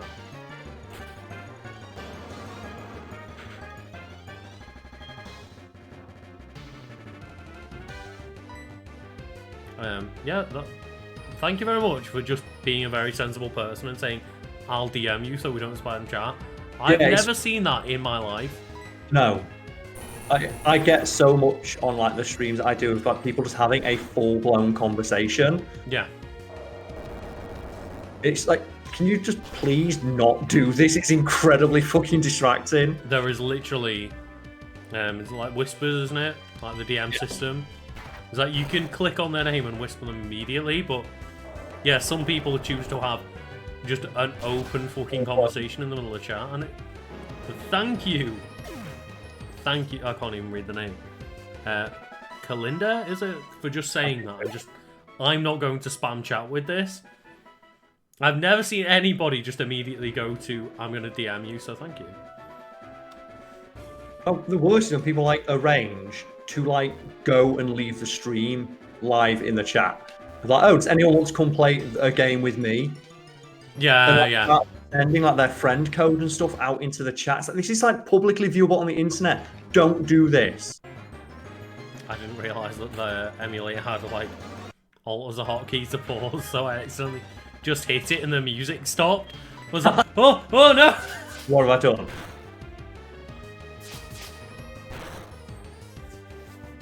Oh, cool. Well, it's nice to see that Carl is asking good things in this chat, because yeah, it's really annoying when you're just, oh well, you know, I've got chat here to have a conversation with me that is, as the streamer, the entire the reason people are here, and it's not random chuckle fuck saying who wants to play. It's like, oh okay, well, what have I got in chat to respond to?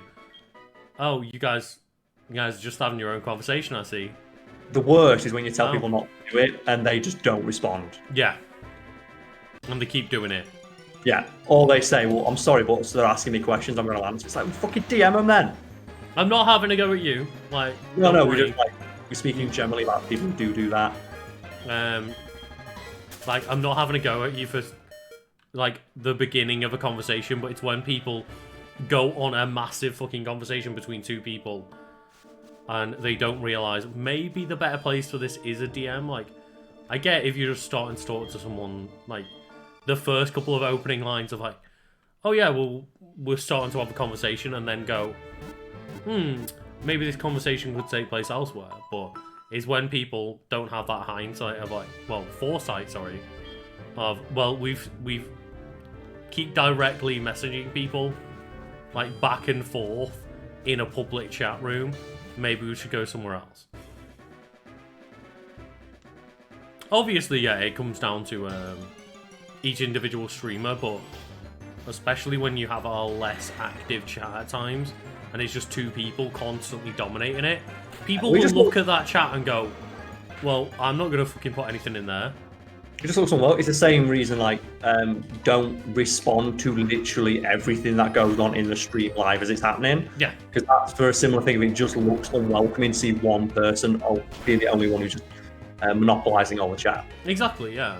And it's one of those of, like, I obviously am still a pretty damn small streamer, so I have times when there's only a couple of people viewing, and at that point, when there's only a couple of people viewing and a couple of people chatting, I'm fine with that. But when there's, you know, streams telling me right now there's like 36 people, if there was just one guy spamming chat, people would look at that and go, ugh, I don't want to be part of that chat. Yeah, I've had that before, like a guy comment on literally everything that was happening on screen as it happened. Like, whenever I timed him out, he'd come back in and go, why the fuck was I timed out? Timed out again. What keeps happening? And like, he didn't get the hit. It's like 3 or 4 of like times me doing that before. I'm like, all right, mate, you did not take the hint. You're banned. Yeah. The angry message of being like, well, why did I get banned? It's like, fucking hell. Yeah.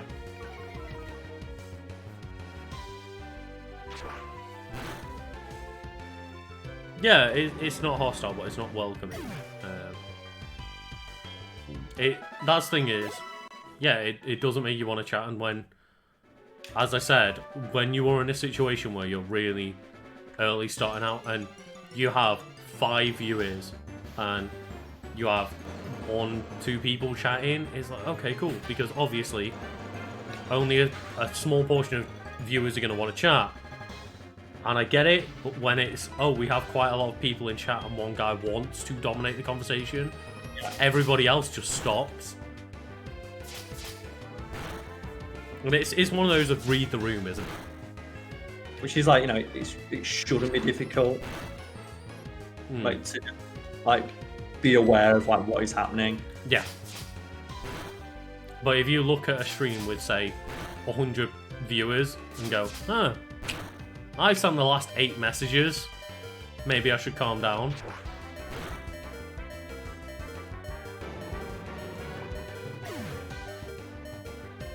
As I said, when it gets down to a point where, yeah, the stream drops off and there's only a few people, that's when I don't mind one person being in chat, because that has the complete opposite effect of, oh, well, someone's trying to interact with me and keep the stream alive. Yeah. Whereas when it's, yeah, there's a lot of people in chat and one person's trying to have every ounce of the conversation, that's the complete opposite effect. Yeah. Like I mentioned, it's worse when a stream gets big enough, people don't understand why they don't respond to them in a sea of 800 messages. Yeah. I get a minor glimpse into that where it is. I will be literally playing the game. You can see me on the screen, looking at my screen, actively playing a video game. They are there for 10 seconds. Does he not look at chat? Well, that happened to you once, and I remember, like, this specifically, when it was the time that you got on, like, the top streamer on Smash, and some guy came in and within a minute was like, while you're playing, bear in mind, said, does Carl not even read chat? And it's like, you are the top person on that game. You had like a couple of 100 viewers, loads of people in chat, and you're in the middle of a match, and someone types in a comment and goes, wow, does Carl not even read my message? It's like, are you fucking real? Yeah, people are amazing.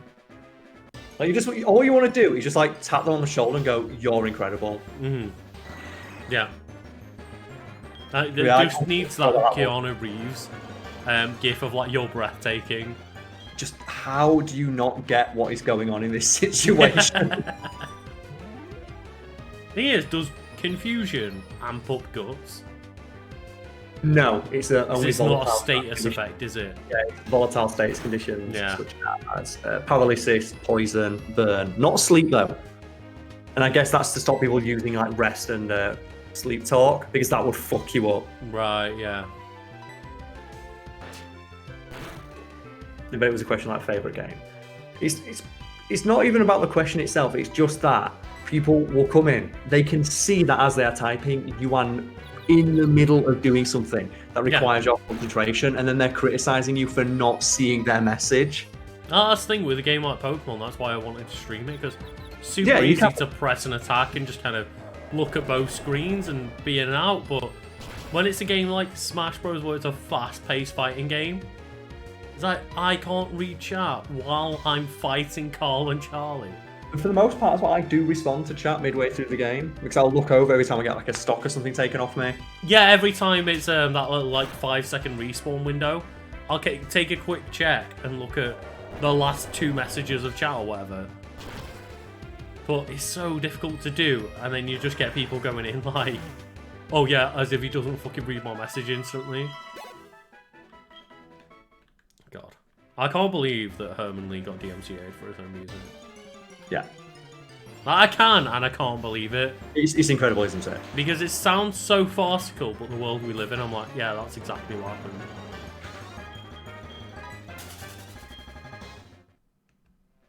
Yeah, he just builds Legos. Oh, why not? Yeah, fuck it. That's the thing is, if you're gonna do streams where he gets DMCA'd for playing his own music, why not just fucking build Lego? Like, there's no reason. And as well, if he knows he can make money playing with Lego, why would he not do that? Yeah. I respect it. Did you see the guy that went like viral a little while ago? No. Where he's building Legos, and then every time someone donated a certain amount, whatever, he did this crazy dance. No. And he put on like disco lights in his house and stuff. Fair enough. And he went absolutely like just all out for these donations, and someone raided him. And it was just this moment of him go absolutely wild. Because he's made all like, he's like, I paid my rent for this month. Yeah.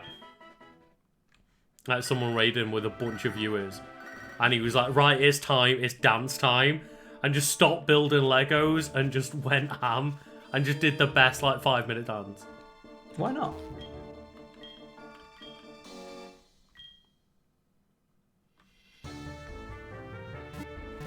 So I don't begrudge anyone like making money. Oh no, I don't. No. But I discussed with like Whiskey Studios and we did like the charity stream. Oh yeah. People are like, oh, if I donate money, will you do a drink? And it's like you are not allowed to do that. No. Because that's like super fucking against the terms of services. Yeah, yeah. If people don't know why you can't do that, like, yeah. Because you could just open that up and say right now, if I went, oh, for every sub I get, I will take a shot. You could essentially try to kill a person. Yeah, and I think what Whiskey Destroy does, and it really makes a lot of sense, is it technically counts as self-harm. Yeah, yeah, yeah. It does, yeah. You are like abusing what is essentially a drug. Well, it is a drug, yeah. Like, for money. Yeah. For clout. And it's like, that's not healthy. And I don't mind being like, look, we're going to have a stream where we drink like I am today. But when it's, oh, you are in control of how much I consume, that's a completely different ballpark. Yeah. When it's, I'm in control and I will have fun and have a drink, that's one thing. But when it's, oh, people giving me money to poison myself, and there is no limit on that, it's like, yeah, that's fucked up. And why Twitch has rules against it. Because they just don't want the hassle of someone drinking themselves to death live on camera. You don't want that headline. No, you don't. And like that thing is, it's a good rule implemented for probably the complete wrong reason. They just like it's just covering their own back, but at the end of the day, it's a really solid rule to have because I've seen. Look at the shit people do on TikTok for clout and stuff. Like people like eating Tide Pods and all that bollocks. Shit, yeah, yeah. Well, I was gonna say I've seen a lot of extra live streams and stuff where they're like, yeah, we're gonna all get wasted as a big group, and it gets like the 24-hour mark, and some people have just had too much. Yeah. And it's like if the chat could control that, that's fucking toxic.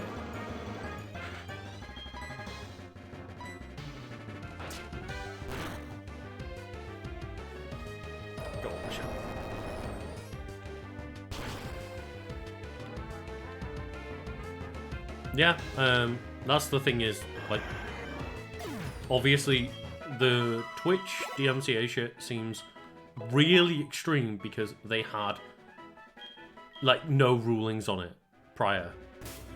But obviously, if you take it into context with, say, for example, the rules that YouTube have, they're quite similar. Yeah. But the issue is, we've gone from one extreme to the other.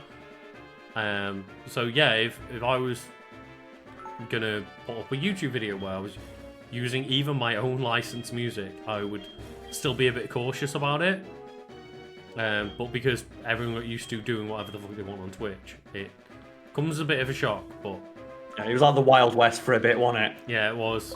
So you could just go on and just like find people doing like all sorts of bollocks. Obviously, right now they are on the other end of the extreme of, yeah, people are getting taken down for their own music and shit, but the amount of stuff that I've had claimed on YouTube videos on my small channel, I can't imagine what people have to deal with.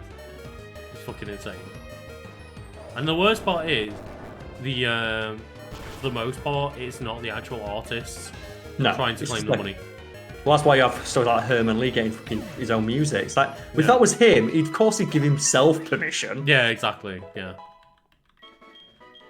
And I saw Jim Sterling complain about it because he had paid to license music so that he could legally put licensed music on his YouTube videos and then got a DMCA for it. Or got a copyright claim or whatever. And he's like, I literally did this the legal way and did it correctly and I'm still getting fucking copyright claim for it. Like, I have permission from the artist, I've paid the artist, I've gone through all these fucking loops, and you're still just fucking sending me copyright claims. It's like, what is he supposed to do? Yeah. At that point, why not just risk it? Why not just try and steal music and risk it? That's an amazing one. Do you hear this, Lucas? Because this is actually a really decent feature of Cyberpunk 2077, where it has licensed music in the game. But there is a streamer mode you can pick that removes all the licensed music. That's really good. Until you realise that the patch changed the settings back to default. Yeah, and then there's the thing what someone's mentioned is there is an artist in the game who their song got left in. It's a pivotal moment in the game, and they are releasing a patch soon to patch out that song.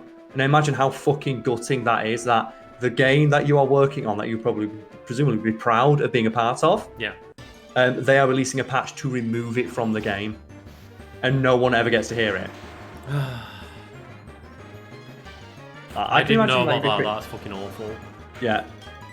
And yeah, as you said, like, that artist is probably really proud to have their music in the game. And then it's like, oh, well, no, fuck you, we're taking it out. But imagine that mode with, like, I saw people had a lot of problems with Tony Hawk's Pro Skater. Yeah, why would you ever play that? I had, like, a Burnout playthrough on Twitch. I'm going to play through Burnout on Twitch with a few drinks, because it's, like, the day that I would record or do my editing.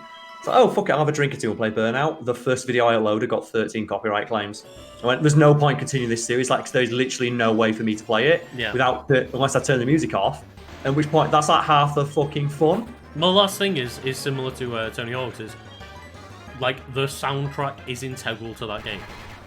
You don't, like, have a conversation with people about Tony Hawk's and not mention the soundtrack. Of course, yeah. No, of course, yeah, literally, of course. And it's, oh, well, if you want to stream the game, just stream with that music. And as well, I wonder how many, like, sales they've lost because of that. Yeah.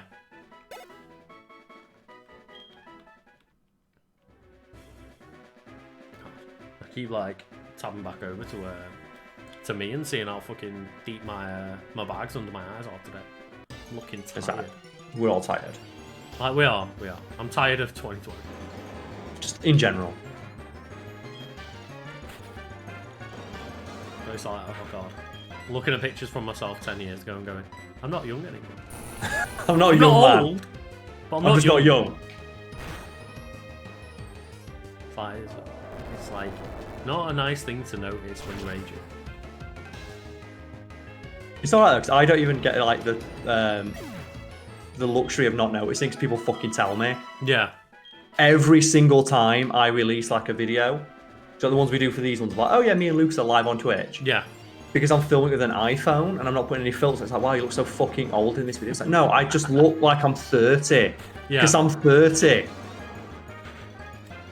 Last thing is, like, yeah, I'm a year younger than Carl, but we're still both approaching 30. Still both late 20s. Like, oh man, you look like you're in your late 20s. I am. Unfortunately, aging happens whether you like it or not. Yeah, you can't help it. And luckily, I don't get many people on, like, Twitch or anything say anything, but generally people are polite. I notice it myself.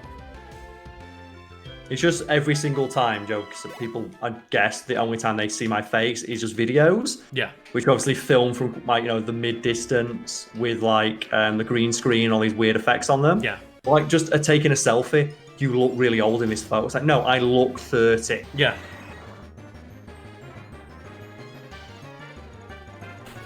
And that's the thing is, I know both of us have, like, fucking skincare routines and shit like that. Yeah. I use my girlfriend's skincare routine. But you're still going to age. Of course, no one can help that.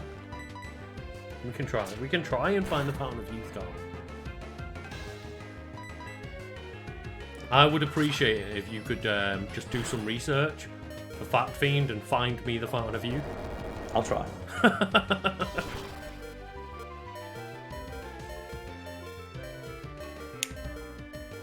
But yeah, men definitely do not look after their skin. I love all those men who say it's gay, and they're like, oh no, why do I look so shit? Yeah. It's like, yeah, I've got bags under my eyes, but at least I fucking moisturise all the time. Oh no, I don't want to give up on Poison Fang. Poison Fang's awful. Poison Fang. It's such a neat move, but it does, like, almost no damage. And it'd be alright if What's it did it almost like in this gen, though? Yeah, I think it does, like... Yeah, 50. base 50, which would be okay if it But- had like a heightened poison chance, but the poison chance is like 20%. But it might leave the foe badly poisoned. Maybe. Oh, it does, yes. Like So that's toxic poison.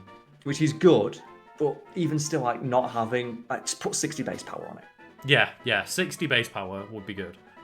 The thing is, would we rather have Poison Fang or Confuse Ray? What are the other moves that we could lose? Bite, U-turn, and we can't lose Fly. Get rid of Bite. We've got enough Pokemon. We've there. got Stab, so Yeah. Poison Fang I'd is rather actually have- stronger than Bite. Yeah.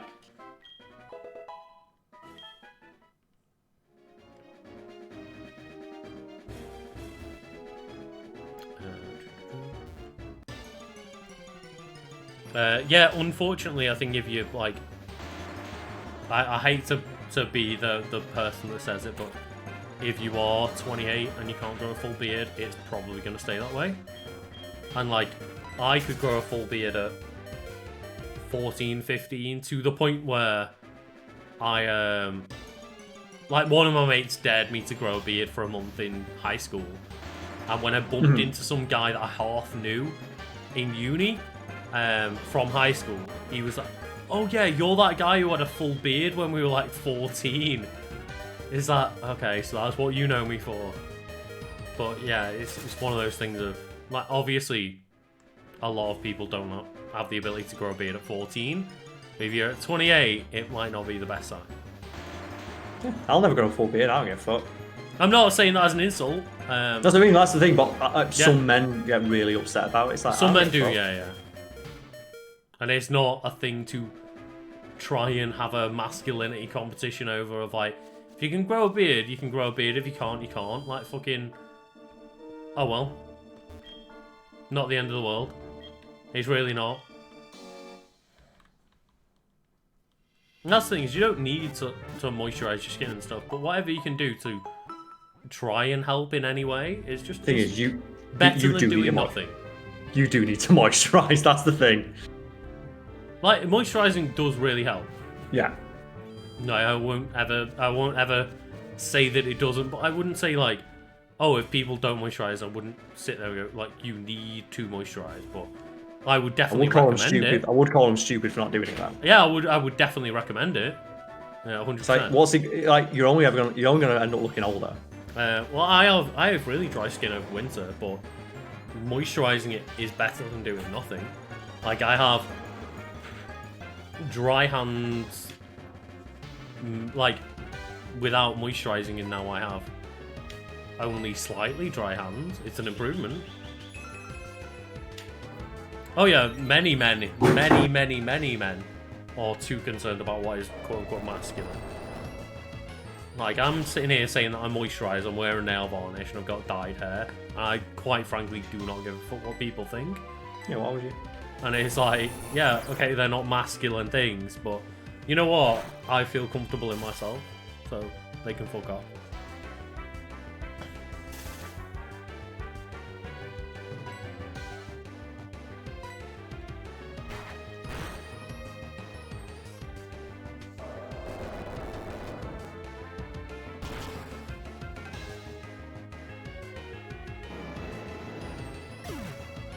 Oh yeah, I put makeup on, like, most days.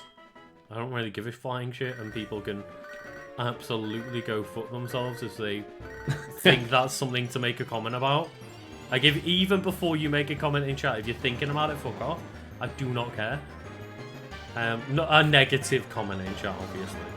Like, if people are down on that idea, then go fuck off. It's like, people can do what they want, and They can, yes. like, men can wear makeup, and men can do the same thing as women. Like, also women cannot wear makeup. You know, it's just one of those things that, like, if you're comfortable in your skin and you look after yourself, that's what's important.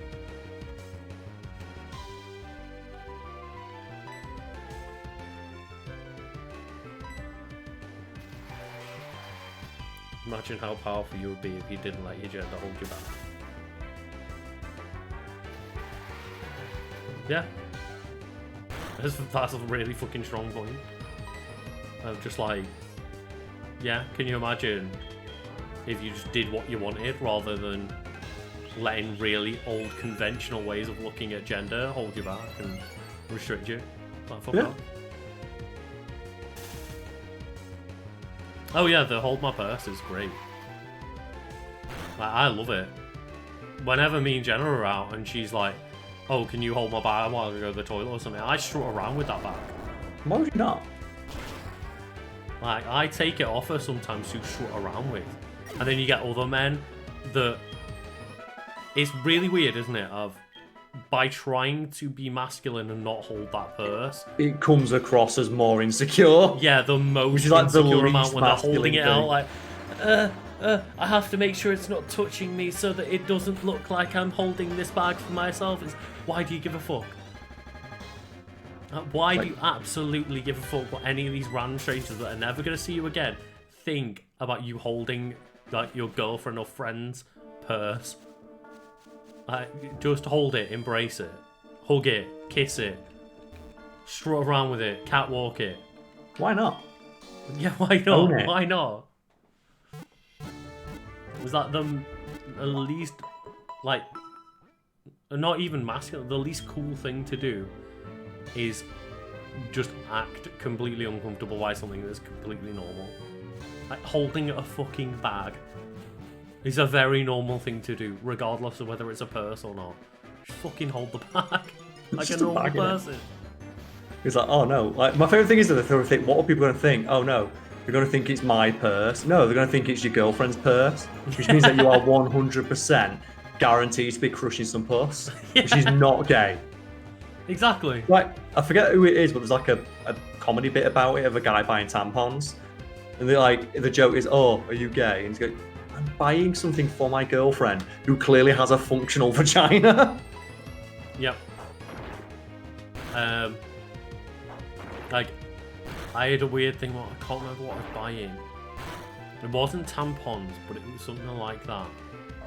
And someone it might have even been like condoms or something. And someone made a gay comment to me, and I'm just like, really? Really? You... What? I don't understand. He's like, oh, okay, well, going and getting your girlfriend's prescription. Oh, that's really gay. It's like, is it? Because that means I've got a girlfriend. It also means as well that I care. Yeah. Oh, tactical diaper bags just fucking on another level. It's like, nothing says I'm not gay, like walking around and like covered in military fatigues with the word daddy on your chest. The fact it has daddy written on it. That's the best one. That's the best bit. He's just got, like, I am daddy. It's like, what the...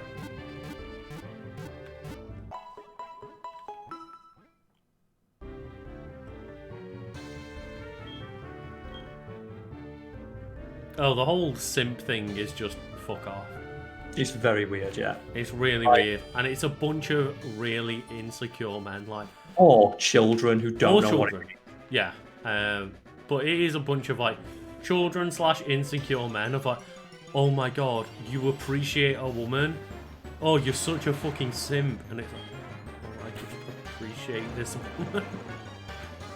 Well, even not woman, like, just anyone. Well, no, it's not specific. The one I saw, like, a guy, like, someone wished him a happy birthday on Twitter. And he just tweets back, thank you, simp. It's like, what? Like, they contacted me. He's like a big, like, a YouTuber or something. Another YouTuber wishes him a happy birthday and he responds, thank you. It's like, simp. It's like, they contacted him first. He's responding to them. Yeah. What? God. People just, oh, really baffle me.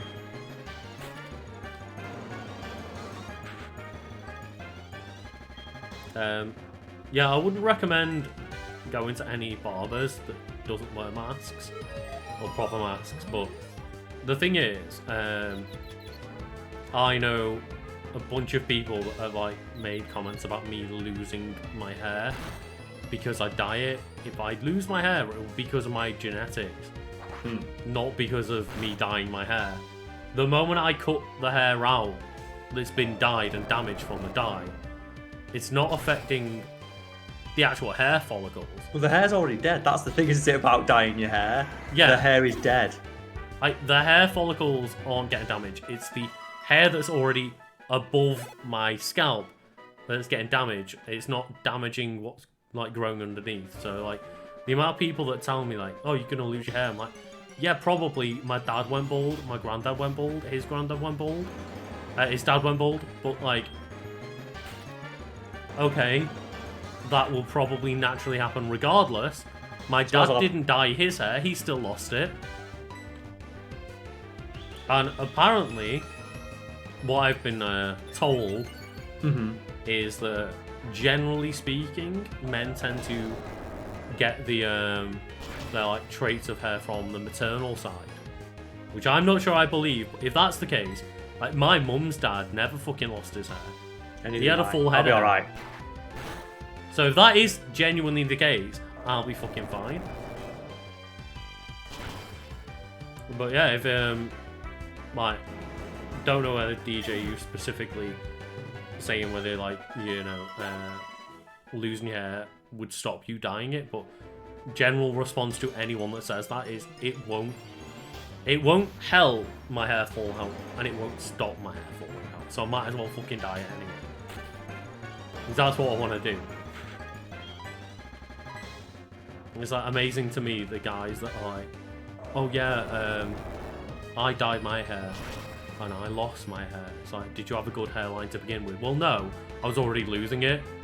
Like, well, there you go, then. You were already losing your hair. That's probably the reason.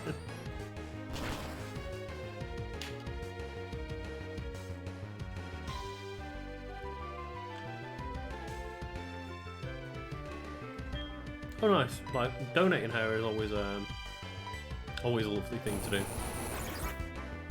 Oh, that locks of love thing. Yeah. And I saw quite a lot of people, including like someone in Jenna's family, donating their hair over lockdown because it was like, well, fuck it, no one's gonna see me anyway. Yeah. I might Also, as well like, shave my head now and donate it for a good cause now, while no one's gonna fucking see me. it's also got the best excuse ever to grow it out. Yeah, yeah, exactly. The both ends of the spectrum, isn't it? I started trying to grow it out for a while, and people, if you followed me for a while on stream, you saw how that went. But yeah, I was like, fuck it, let's grow my hair and beard out for a while. Because at the end of the day, the only people who are seeing me are the few people who see me on stream. I'm not going out in public. And yeah, like, I decided to just cut it anyway, but that's the thing, is you might as well experiment while you're locked in your house for 6 to 18 months. I'm just annoyed that I have to get mine cut because it's so unmanageable if it's not. Yeah, yeah. You've got such thick hair, though. I have to get it thinned out every week. Or like every other week. Mm. Like when lockdown's like not a thing.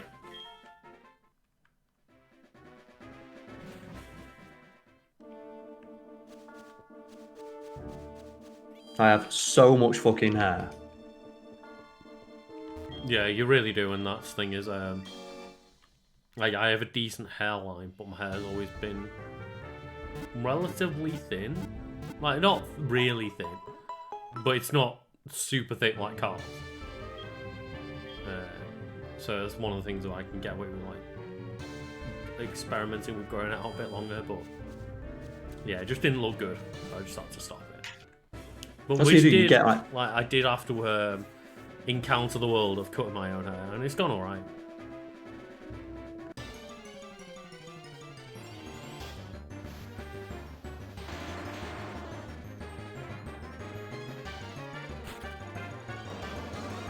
My plan on getting a different hair colour anytime soon. I've been a bit less, it's been a bit less often during lockdown because I'm trying to not bleach my hair as often, because why do I need to? But yeah, I generally change the colour every month or two to just whatever I decide to have. I don't really know how to explain my hair colour ever, but I just change it on a whim. You do what you want. I do what That's what you do. Yeah. I just do whatever the fuck I want. Now, one day I'll just sit down and go, right, okay, it's time to bleach my hair and then change the colour and I have like 20 to 30 hair dyes in my bathroom at all times and just decide there and then. And just mix it up. See how you feel on the day. Yeah, exactly. And the annoying thing is, every year, I tell myself I'll have Christmas hair. And then you forget. And then I forget, and it's already like a hard colour to deal with. Like blues and greens tend to be really hard to get out your hair. Whereas things on like the redder end of the spectrum, yellows and your reds and stuff and your pinks, fade out a lot easier. So I always end up going like, oh, I'll have like a wintry colour for winter. And then it means I can't do anything with my hair colour too drastic when Christmas comes around. So like right now I've got like blue and purple hair. And that means it's going to be really stubborn to get out, which means I can't do Christmassy coloured hair. But to be fair, last year? I did have green and red. When I came to the office, green and red hair. I believe, yeah. I remember it being like, some of the people commenting, like, oh, I love your Christmas hair. Did you just do that for Christmas? And you're like, no. Oh no, I did do that one for Christmas. But you just said it as a piss take, didn't you? Yeah, say, yeah, oh, did probably. You just do that for Christmas? As a joke? You're like, no. No. Is that what I look like normally? Green and red hair. The one that like Jenna and I've always talked about is me having candy cane hair. I have like stripes of white and red. But yeah, I always keep forgetting to do it and prepare in advance, so I never can when it comes around to dye my Christmas hair. Candy cane hair would be fucking awesome. I really need to buy some candy canes. I've got like fake ones on the Christmas tree, but not real ones I can go. Don't feel the same, does it? When you know you can't go over and eat them. Yeah, exactly. Did your Christmas tree when you were growing up like have loads of chocolates and stuff? Yeah, and what we'd do is we'd sneak the chocolates off the tree, but then put the foil back on in the same shape as the chocolate, so Mum didn't know. That's like when you're like the Sam Fisher. Yeah, that's just the Sam Fishering chocolates off the tree. Or when like you're helping your mum set the tree up and you're putting the chocolates on, you hide them at the back of the tree. So yeah, yeah. So that like your them. siblings can't go and find those ones. Like, oh, all the chocolates are gone. It's like, oh no, and then you just sneak around the back like, yeah. That would always be my one. You always tried like, I think I always hid like the caramel bells. Yeah. Or you do it with the roses. Yeah. Where you put them all right to the bottom of the thing. You find the ones that you like and then put them in the bottom. Or if you were me, you get the ones that you like, and then you get the wrappers that like your mum and stuff throws away, and you wrap the ones you like in the wrappers no one likes. That's what I do. Oh, that's a power play. The pro tip of like the roses. That is a pro tip right there. Or I would take all the Maltesers out of the celebrations box and then hide them in the roses box because people didn't eat as many of the roses and they always save them for last. So when like it's like, oh yeah, I'm just gonna get yourself chocolate for your cup of tea. So everyone was just for the celebration still need like a Mars bar or something like the Malteser truffles, yeah. Yeah, and all the Maltesers and that the Maltesers and the Milky Ways were always in the roses box. Oh, there's no Maltesers in this one. I'm like sneaking them all out. Oh no! Oh.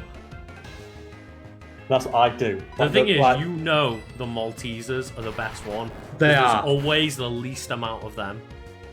And the fact that it took them years to actually bother to make them into a chocolate bar. Yeah. Yeah. Right, I'm going to go for a quick bathroom break and get some of the drink.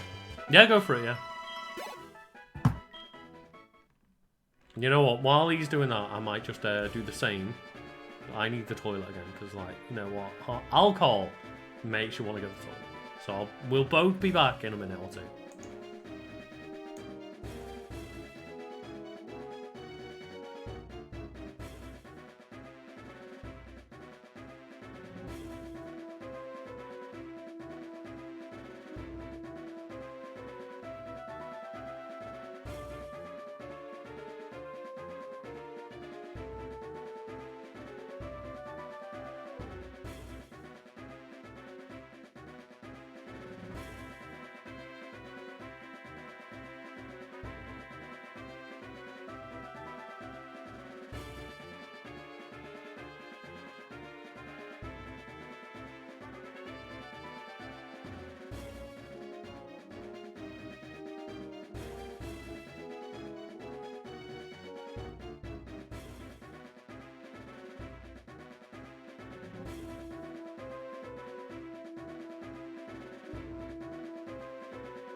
Do you have Kinder in your places? Yes.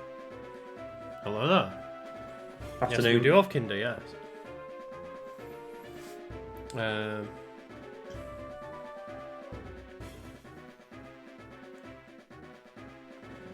No, my picture isn't specifically a pride flag reference, but it's one of those of I dye my hair a lot and just thought rainbow hair would be a cool thing for my logo. I also clarified as well that even if it's not, everyone involved with the channel is like, yeah, fucking gay rights. Like, you wouldn't think we'd need to say it, would you? Like, No. How much I tell people who like are against that sort of thing to fuck all the way off, but Yeah. never hurts to clarify. No, that's the thing is I have no problems with people assuming that it's a pride flag reference because, like, I completely support that cause, but I don't want to go out and pretend like, you know, that is me trying to actively make a statement about it, because then I guess people might misinterpret it and take it the wrong way, but I guess people might think I'm appropriate in the pride flag. And I don't want to think that, but it's just no. Yeah, I like colours and I like my hair being colourful. But yeah, I'm totally all for just human rights, gay rights, LGBTQ rights, anti-Nazi rights. Yeah. Like, you kind of lose your rights. I actually had a moment the other day when I was just, I think I was just editing and just, you know, self-reflecting upon life and just thinking to myself and was like, man, it actually turned out to be controversial to say fuck racists. Yeah. Like, how did that happen? It happened so gradually as well. Like, how did we put out a statement that said racists can fuck off and everyone on the channel agrees with that position, and there was a backlash? Like, it boggled my mind, and it still does.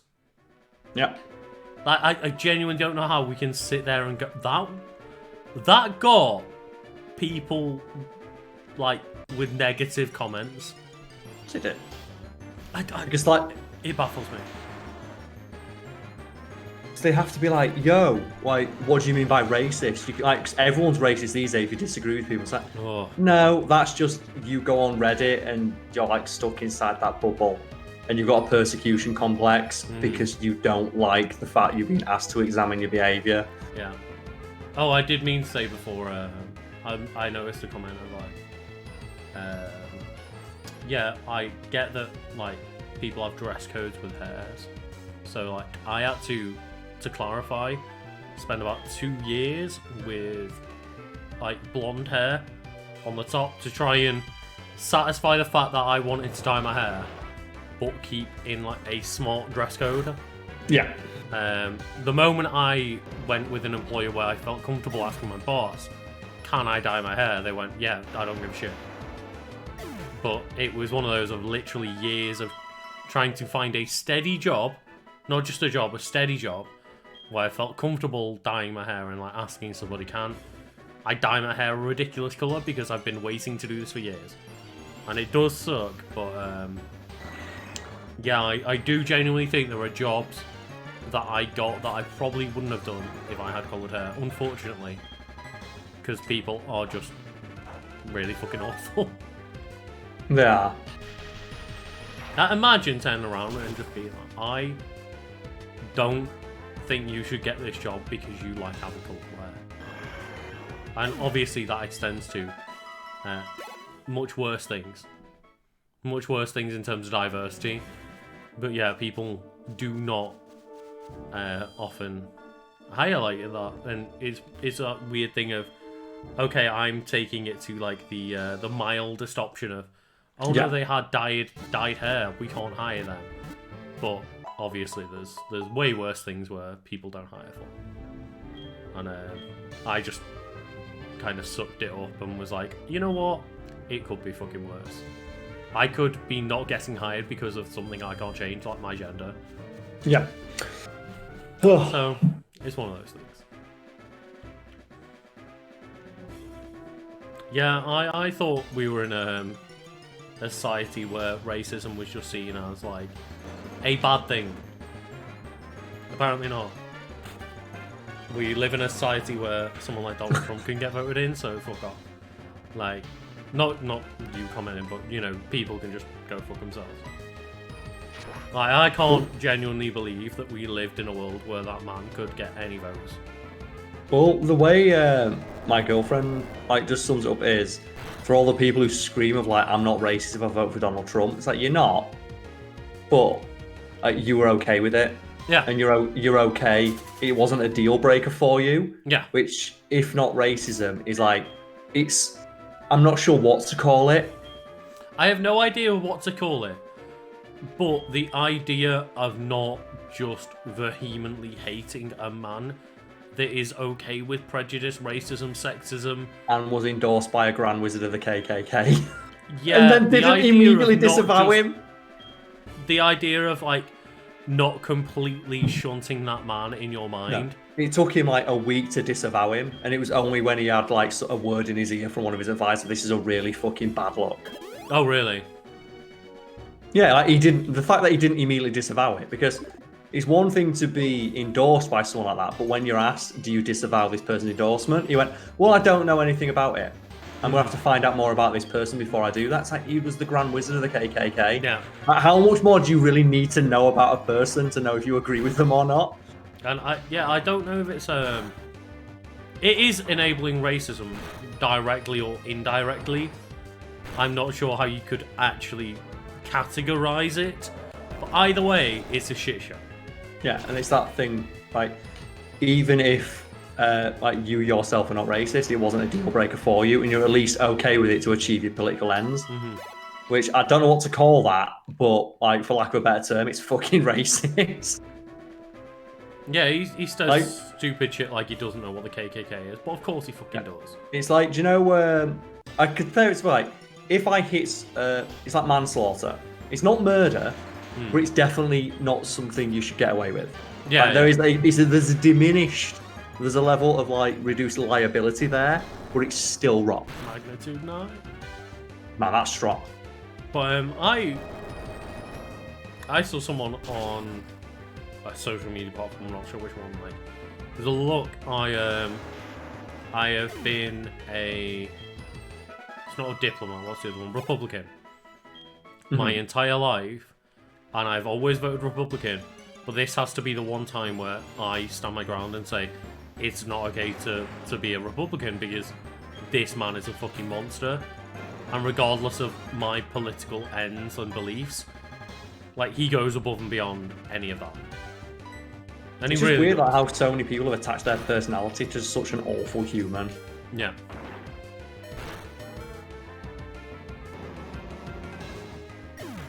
Oh yeah, I love that one where he refused to say that white supremacists are bad, but then all of his, like, you know, little social media followers and shit came out. No, he said that he doesn't like white supremacists. It's like, no. Only when he was asked- prompted to. He asked, what should I say then? Like, at no point did he actually say the words. He got prompted to say the words and said, well, I don't know what you expect me to say. Now, please say these words. Well, I don't think it's as simple as that. It's like, it really is. Just say the words, Donald. And he's like, nope, nope. Like, did you see the Piers Morgan one? Which one was that? Of the asking one of the MPs, it shouldn't, like, you shouldn't get a pay rise. Will you take a pay rise if it's offered to you? And the amount of just, like, side peddling he did, of just trying to skirt around the question. And he's like, but, we'll see what the ideas are like at the time, and we'll figure it out when the actual proposal comes to us. And he's like, Piers Morgan, to his credit, just shut him down and went, it's a yes or no answer. Will you take a pay rise if it comes to you? He said, but the price hasn't come to us yet. And he's like, look, millions of people have lost their job and you're profiting off a pandemic. Would you take another pay rise? Yes or no? And the guy's just stumbling around going, yeah, but I wouldn't, I'm not confident to say at the time. It's like, just say yes or no. It's really not hard. It's really not hard. I'm giving you... And they even said to him, the co-host gave him an out of, if you feel confident in saying, I have worked hard and I deserve a pay rise, that is fine. You can say that right now. And he still just went, oh, but we'll have to... he doesn't want to admit that. Yeah. And it's like, fuck off. You slimy little bastard.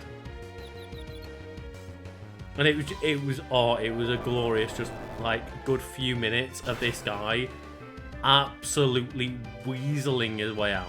And he obviously didn't get away with it. He made a complete show of himself. But just the idea, it's a simple question. Yes or no. It's a simple yes or no question. Well, I don't think that can be answered. It's not very simple. It's a really simple question. Yes or no. Yes or no. And it... Oh, God. It's British politicians, isn't it?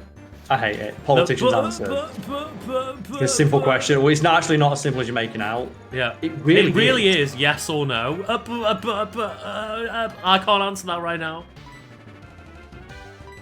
So fuck off. How the fuck are you in charge of our country? And if you don't get the gist yet, British people tend to not like politicians. No one likes politicians.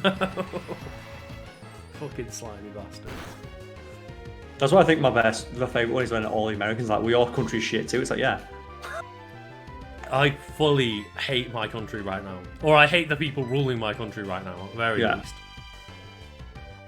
And I've never liked the people ruling my country. To point out, I'm not a Tory supporter, but I hated the government before the Tories were in power.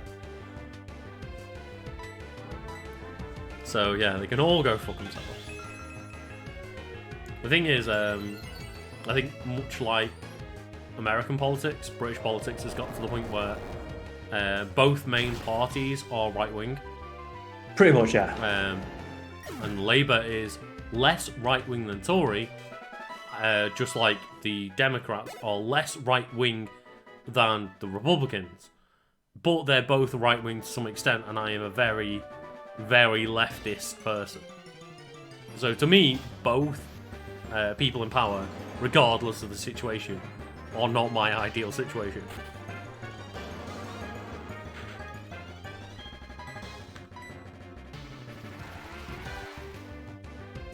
Just trying to catch up with chat. It's just people just generally doing it. Yeah, like I would have thought like a decent, normal human being would have won an election, and then Jeremy Corbyn lost because he wasn't strong. Basically, he wasn't willing to stand up and be a prick. And everyone, well, that means he's weak-willed. He shouldn't be in charge of the country. And he wasn't an ideal candidate. But at the same time, the idea of, well, this man, he seems like he's trying his best and being a genuine human being.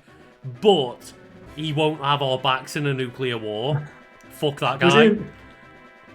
that okay? Is that the world we're living in? Oh, Jeremy Corbyn, the man who, what was it? Like, he like loves terrorists. Yeah, because he refused to, like something like he refused to say that he would use the nuclear option. Yeah. He'd be like, well, I'd try to, like, you know, run a government where we wouldn't need to use it. Yeah. Like, speak softly and carry a big stick. Like, Roosevelt said that, and he was a fucking Republican. Yeah. And it was like, oh, he's a supporter of terrorists, but also a racist. I was like, oh, that's great. That's great. So he only likes white people, but he also supports the terrorists trying to kill the white people. Like, great.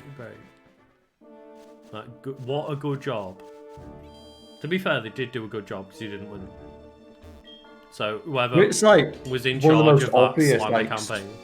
one of like the most obvious smear campaigns, like you said, like, oh, he wants to tax the rich, and then you have like fucking Richard Branson releasing footage of him on a train. Like, that was very obviously fucking like just cherry picked. Yeah. Do you ever remember that? I vaguely remember it, yeah. Where it was, oh, Jeremy Corbyn was on a train, and he went, there's no seats on this train. Look, here's a picture of him sat on the floor because there's no seats in the train. One of his campaign things was like, we're going to fucking sort the railways out. Yeah. And Richard Branson like got CCTV footage saying, look, here's him walking past empty seats. And it's like, no, they've all got those things on top saying that they're priority seats that people have already paid for. Also, when someone actually got the original video he used, you can see that all the seats are full. But he took a single screenshot where it looked like they're empty, because in basically every other frame of that video, you can see that people are in those seats. Fucking hell. Now, that's the thing is, I'm, you know, a normal person living in Britain, and if I see, oh, I don't have a train ticket, I just bought one on the day, and someone's reserved that seat, I won't take it. You know, like a fucking nice human being. And it's like, oh no, we're going to take that out of context and make it look like he was making up the fact that all the seats were taken. And the thing is, you can ask any fucking normal person who's taken a train, when's the last time you took a train you actually got a seat? It's like, fucking never. Yeah.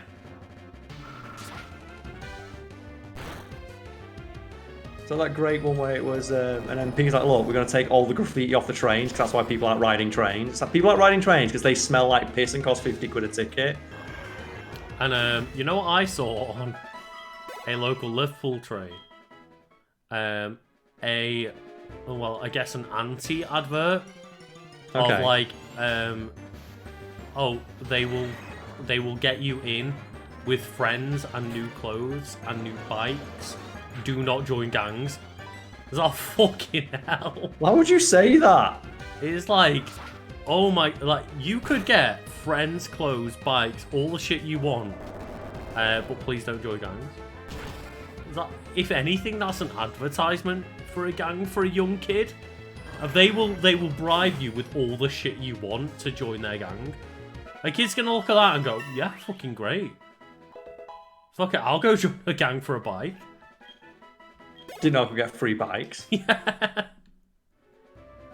As well, what gangs are giving people free bikes? The ones in Liverpool, apparently. Okay, that's sick. There's not good gang warfare going on in Liverpool, I'll tell you. Always, like, as far as I've been aware, like, my entire life, it's not been great because, like, Liverpool was a shit show in the 80s, and it's just not gotten better in certain places, so it's just one of those.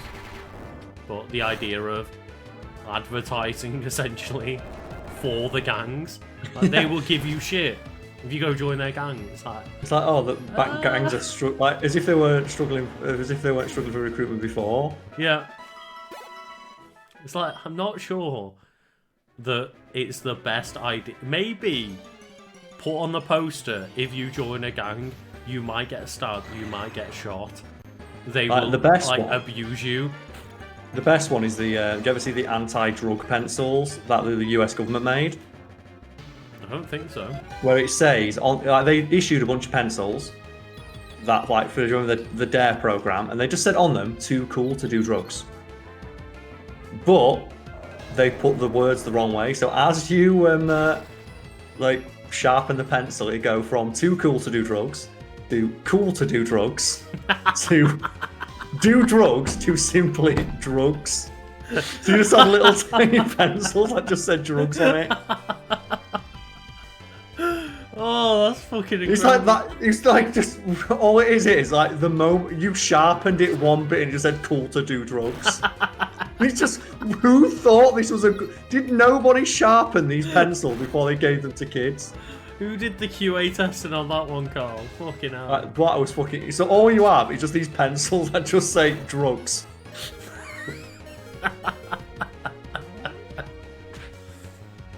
Oh god, I have no fucking clue what. Like, so you think it's the bit that just says "cool to do drugs"? Yeah. That's the worst part. But it's actually the part where it just says drugs. That's what makes it funny. You just got a tiny little pencil that says drugs. I'd buy the collector's items now as well, because obviously the government immediately fucking got rid. Yeah, of course they did. Oh god, I remember having them. I don't remember that. Jesus Christ. That's incredible. It was an anti-American thing. It was an American, like that DARE program, which didn't work. Oh, okay, yeah. Because they made it like, they accidentally made drugs seem too cool. Because they talked about how, look, you'll be told that if you take drugs, you'll fly and hang out with Snoopy and shit like that. And people are like, well, I didn't know drugs did that. I want to try them now. So they made drugs sound too fucking cool. Yeah. So they try to like make them sound scary of like, oh, you could go on you could like not know where you are and think you're hanging out with your favorite like cartoon characters, but actually you're like dying in a gutter. But they still tell you like, oh, you could hang out with your fucking favorite cartoon characters. Yeah. Carl. Mm-hmm. No, I don't know how you feel, but it's quite late, and I'm just thinking. It is, yeah. We finally got on all like the Pokemon to level 40. You know, that feels like a good level. Like, we got Charles at 47, Maxie and Arthur at 41, and Pamela, Michelle, and Eric at 40. And they've all got decent moves, yes. And did we manage to get the Quagsire to know Earthquake? Yes, we did, yeah. Perfect. So I think we should be alright, because the Earthquake is probably what's going to take out that Houndoom. You know what? If people want to end off with a couple of last-minute questions, you know what I'm going to do? Just end this. I'm not going to end the stream. What I'm going to do is go to Goldenrod, fast forward, and get Eric to love us. That makes sense, yeah. So we'll get a Crobat in the team. So I'll just say, like, if you've got any piercing questions in chat, like, let us know. I'm going to take us to Goldenrod. I'm going to see how much Eric loves us, and then I'm going to, like, basically just fast forward the game and go super fast up and down until Eric has enough steps to love us.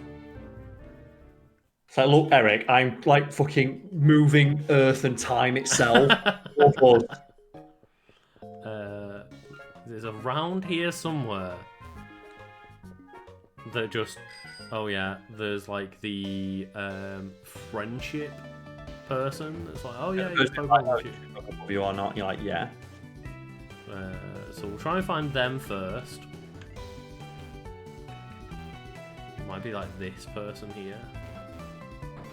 And then we'll just go up and down for a couple of minutes while people ask us questions. Makes sense. Makes me happy to see my own son. Fucking hell.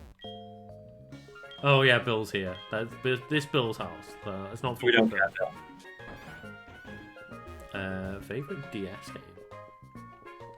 game? Mario Kart DS. Yeah, that's a good shout. Mario Kart DS was incredible. Like me and my brother, like used to play on car journeys all the time. Yeah, that's a real good shout, Carl. Mario Kart DS is fantastic. The only other games that come to mind are like New Super Mario Bros. Was really good. Eric really trusts us. Carl. Yes. Do you want to do big cheats for us? How do I do big cheats? So just get the friendship list of what she says. Oh. So yeah. Shit.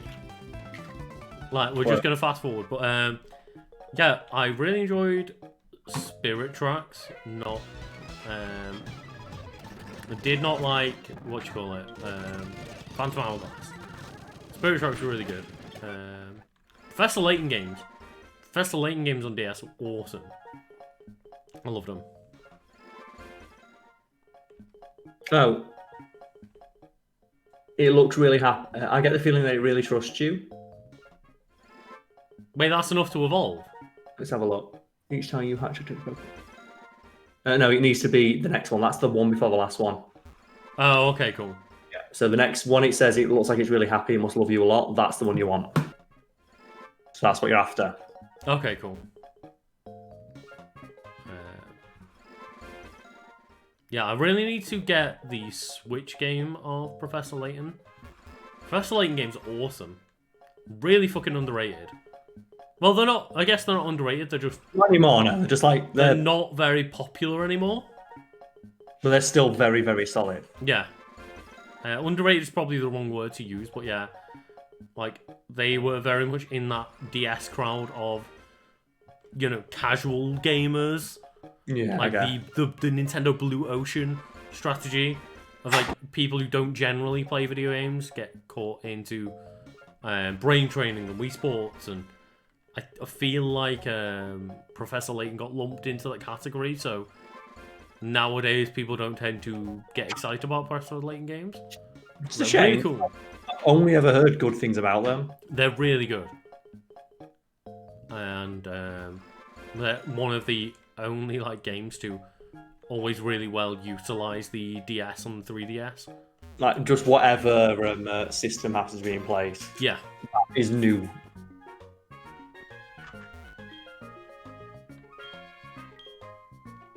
I get the feeling that it really trusts us. That was still the same one, wasn't it? Yes. It has to be. It loves you a lot. Okay.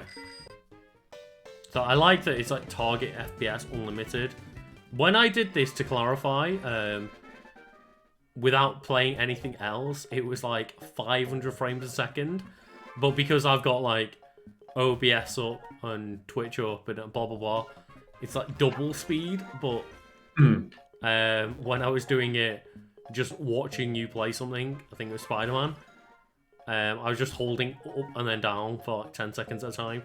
It was going just max speed, Carl. That's what you want. You want the absolute most amount of speed possible. Yeah. Oh, Bowser's Inside Story is really good. I need to pick up the remaster at some point.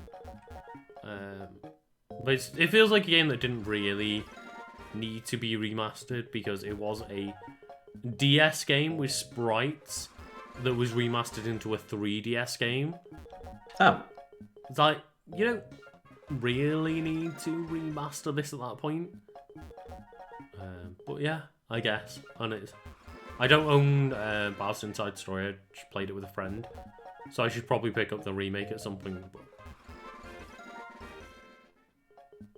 yeah, Majora's Mask and Zelda Ocarina of Time remastered were cool, but the issue I have is that we have no way of playing them on consoles, like modern consoles.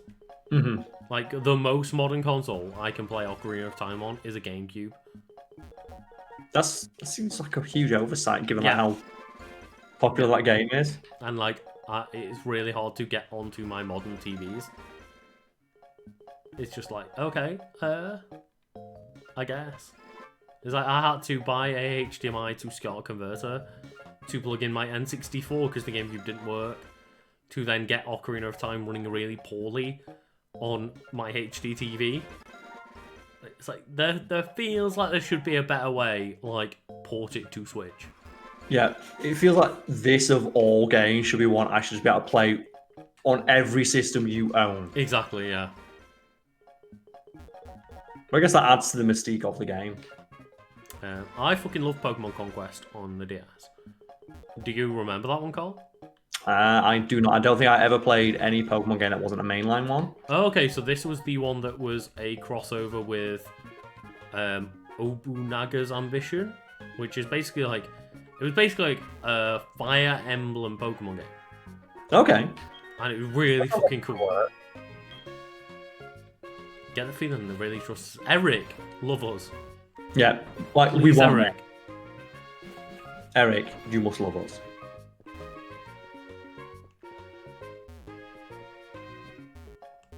I don't own Tetris DS. I've played Tetris DS, which is really good. Really good version of the Tetris games, but I also own Tetris 99 and Puyo Puyo Tetris, so... It's like, what is the point of this other Tetris game that's not as good as the one that I have? Yeah, the 3DS I can play the Zelda games, but I can't play them on a TV. That's the issue I've got. Who was Eric named after? He was named after Blade, I believe. Yeah, he's called Eric, which doesn't seem very cool for like a cool vampire man. Yeah. But sure.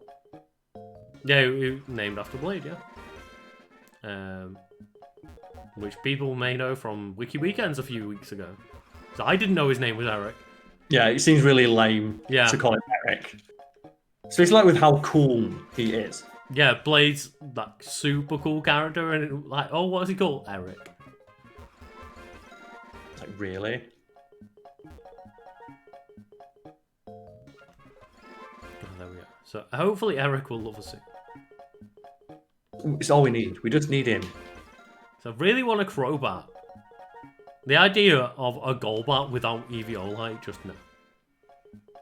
Golbat with Eviolite, though, does actually sound kind of funny. Golbat with Eviolite is pretty decent. I believe its defense stats are like 75 or something. Something pretty decent for an Eviolite. Oh, no worries. Thank you for joining.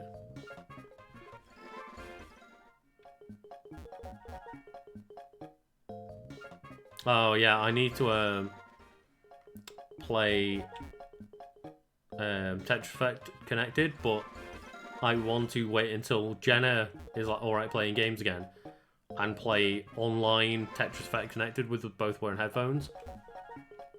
Because Tetris Effect is really cool, but then when they're like, oh, Tetris Effect, but it's also fucking co-op multiplayer, like, yeah, there you go, you've got me. Because I was waiting to get a PlayStation VR for Tetris Effect, and then they just put it on fucking Game Pass with co-op. Okay, yeah, like, sold. Yeah. I get the feeling they really trust you. Well, Carl, it's time. Eric is ready. We're gonna get this, Eric. So maybe we can just go and fight really weak things, because it's really close to level up. Sure. But I'm not sure a level 11 Rattata's going to do it. We can find out, Carl. We'll know from this first match here. Oh, the Rattata gets a hit in! Because it had quick attack. Yeah. Damn it. I love that shit. That Rattata just... I know I'm going to lose, but fuck you. Yeah. I'm going to get my shot. I'm going to shoot my shot. Yeah, we can kill a couple of things here.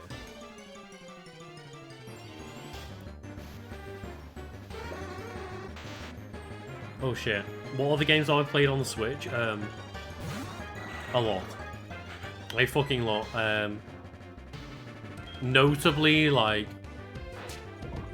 Hades, Animal Crossing New Horizons. I've played so much fucking Hades these last couple of days. Oh, have you been playing more? I've been playing so much fucking Hades. That game is so good. It's incredible. I can't remember the last time. It was just a game where I just wait. I'm just sat there and go, I really want to play Hades. Yeah. I just really want to play it. It's really fun. Mm-hmm. Now the thing is, if its gameplay doesn't loop you in, the story does. Every time I'm like, oh, but you know, I'm like, I'm alright. This is gonna be my last run, and then I'll encounter like a few characters that say stuff, and I'm like, oh, I need to find a few more bits of just story. Yeah. The fact that virtually I've been playing it for like 40 hours now, and I've not heard the same piece of dialogue twice. Exactly. Yeah. It's insane. Every single run I've done, I've had a unique dialogue. Yeah. And interactions every single time. Yep. It's crazy. Oh, there we go. Is he coming? Yeah, Eric. So yeah, Hades just knocked it out of the park.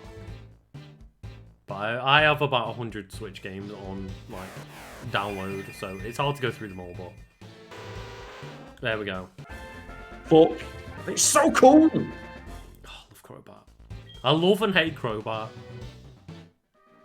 But yeah, there we go. So that is going to likely be the Elite 14. Kill the Elite Four with this. Like, we're super. We've got Crobat, Ampharos, Meganium, Quagsire, Ursaring, and Espeon. It's pretty fucking strong. I'm not complaining about that team. No, me neither. There's still like a few Pokemon we could get on there because I feel like when we get to Kanto, there's probably a few that we're gonna want. Oh yeah, for sure. But this could be like the Johto Elite 14. I mean, Yeah, like, we've got. This is going to be. Kanto. This is going to be our Johto team, but Kanto, that's a whole nother story. But yeah, anyway, I think it's a good place to leave it there. Yeah. Maybe position at the Elite Four. Oh yeah, let's take us back, and we can. We're just ready. Start recording from there next time. So Eric, take us back. Oh, I love that you like pan over. Did you pan over to the Indigo Plateau?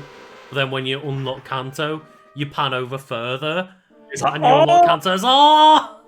He was there the entire time. Yeah. I love that shit. So we'll restore our tired Pokemon. And next time we'll just put on the correct items that we want for them. And yeah, we'll record the Elite Four for a genuine episode. But considering the stream has been 4 hours pretty much, this is why we didn't want to make it episodes of the YouTube channel. Because that would have taken, and bear in mind that we were like absolutely hauling all the ass towards it, we would have presumably tried to like mix it up, doing a live record like for videos. Yeah. And it would take it even longer. There's only so much we can talk about Pokemon. There is, yeah. And thank you very much for joining. It's been a really good stream, and thank you, Carl, as well. Yeah, no problem. Much appreciated. But I'll do anything else. Thank you very much, and hopefully you can continue with the Pokemon playthrough on the YouTube show as well. So, yeah, thank you very much, guys, and have a good night.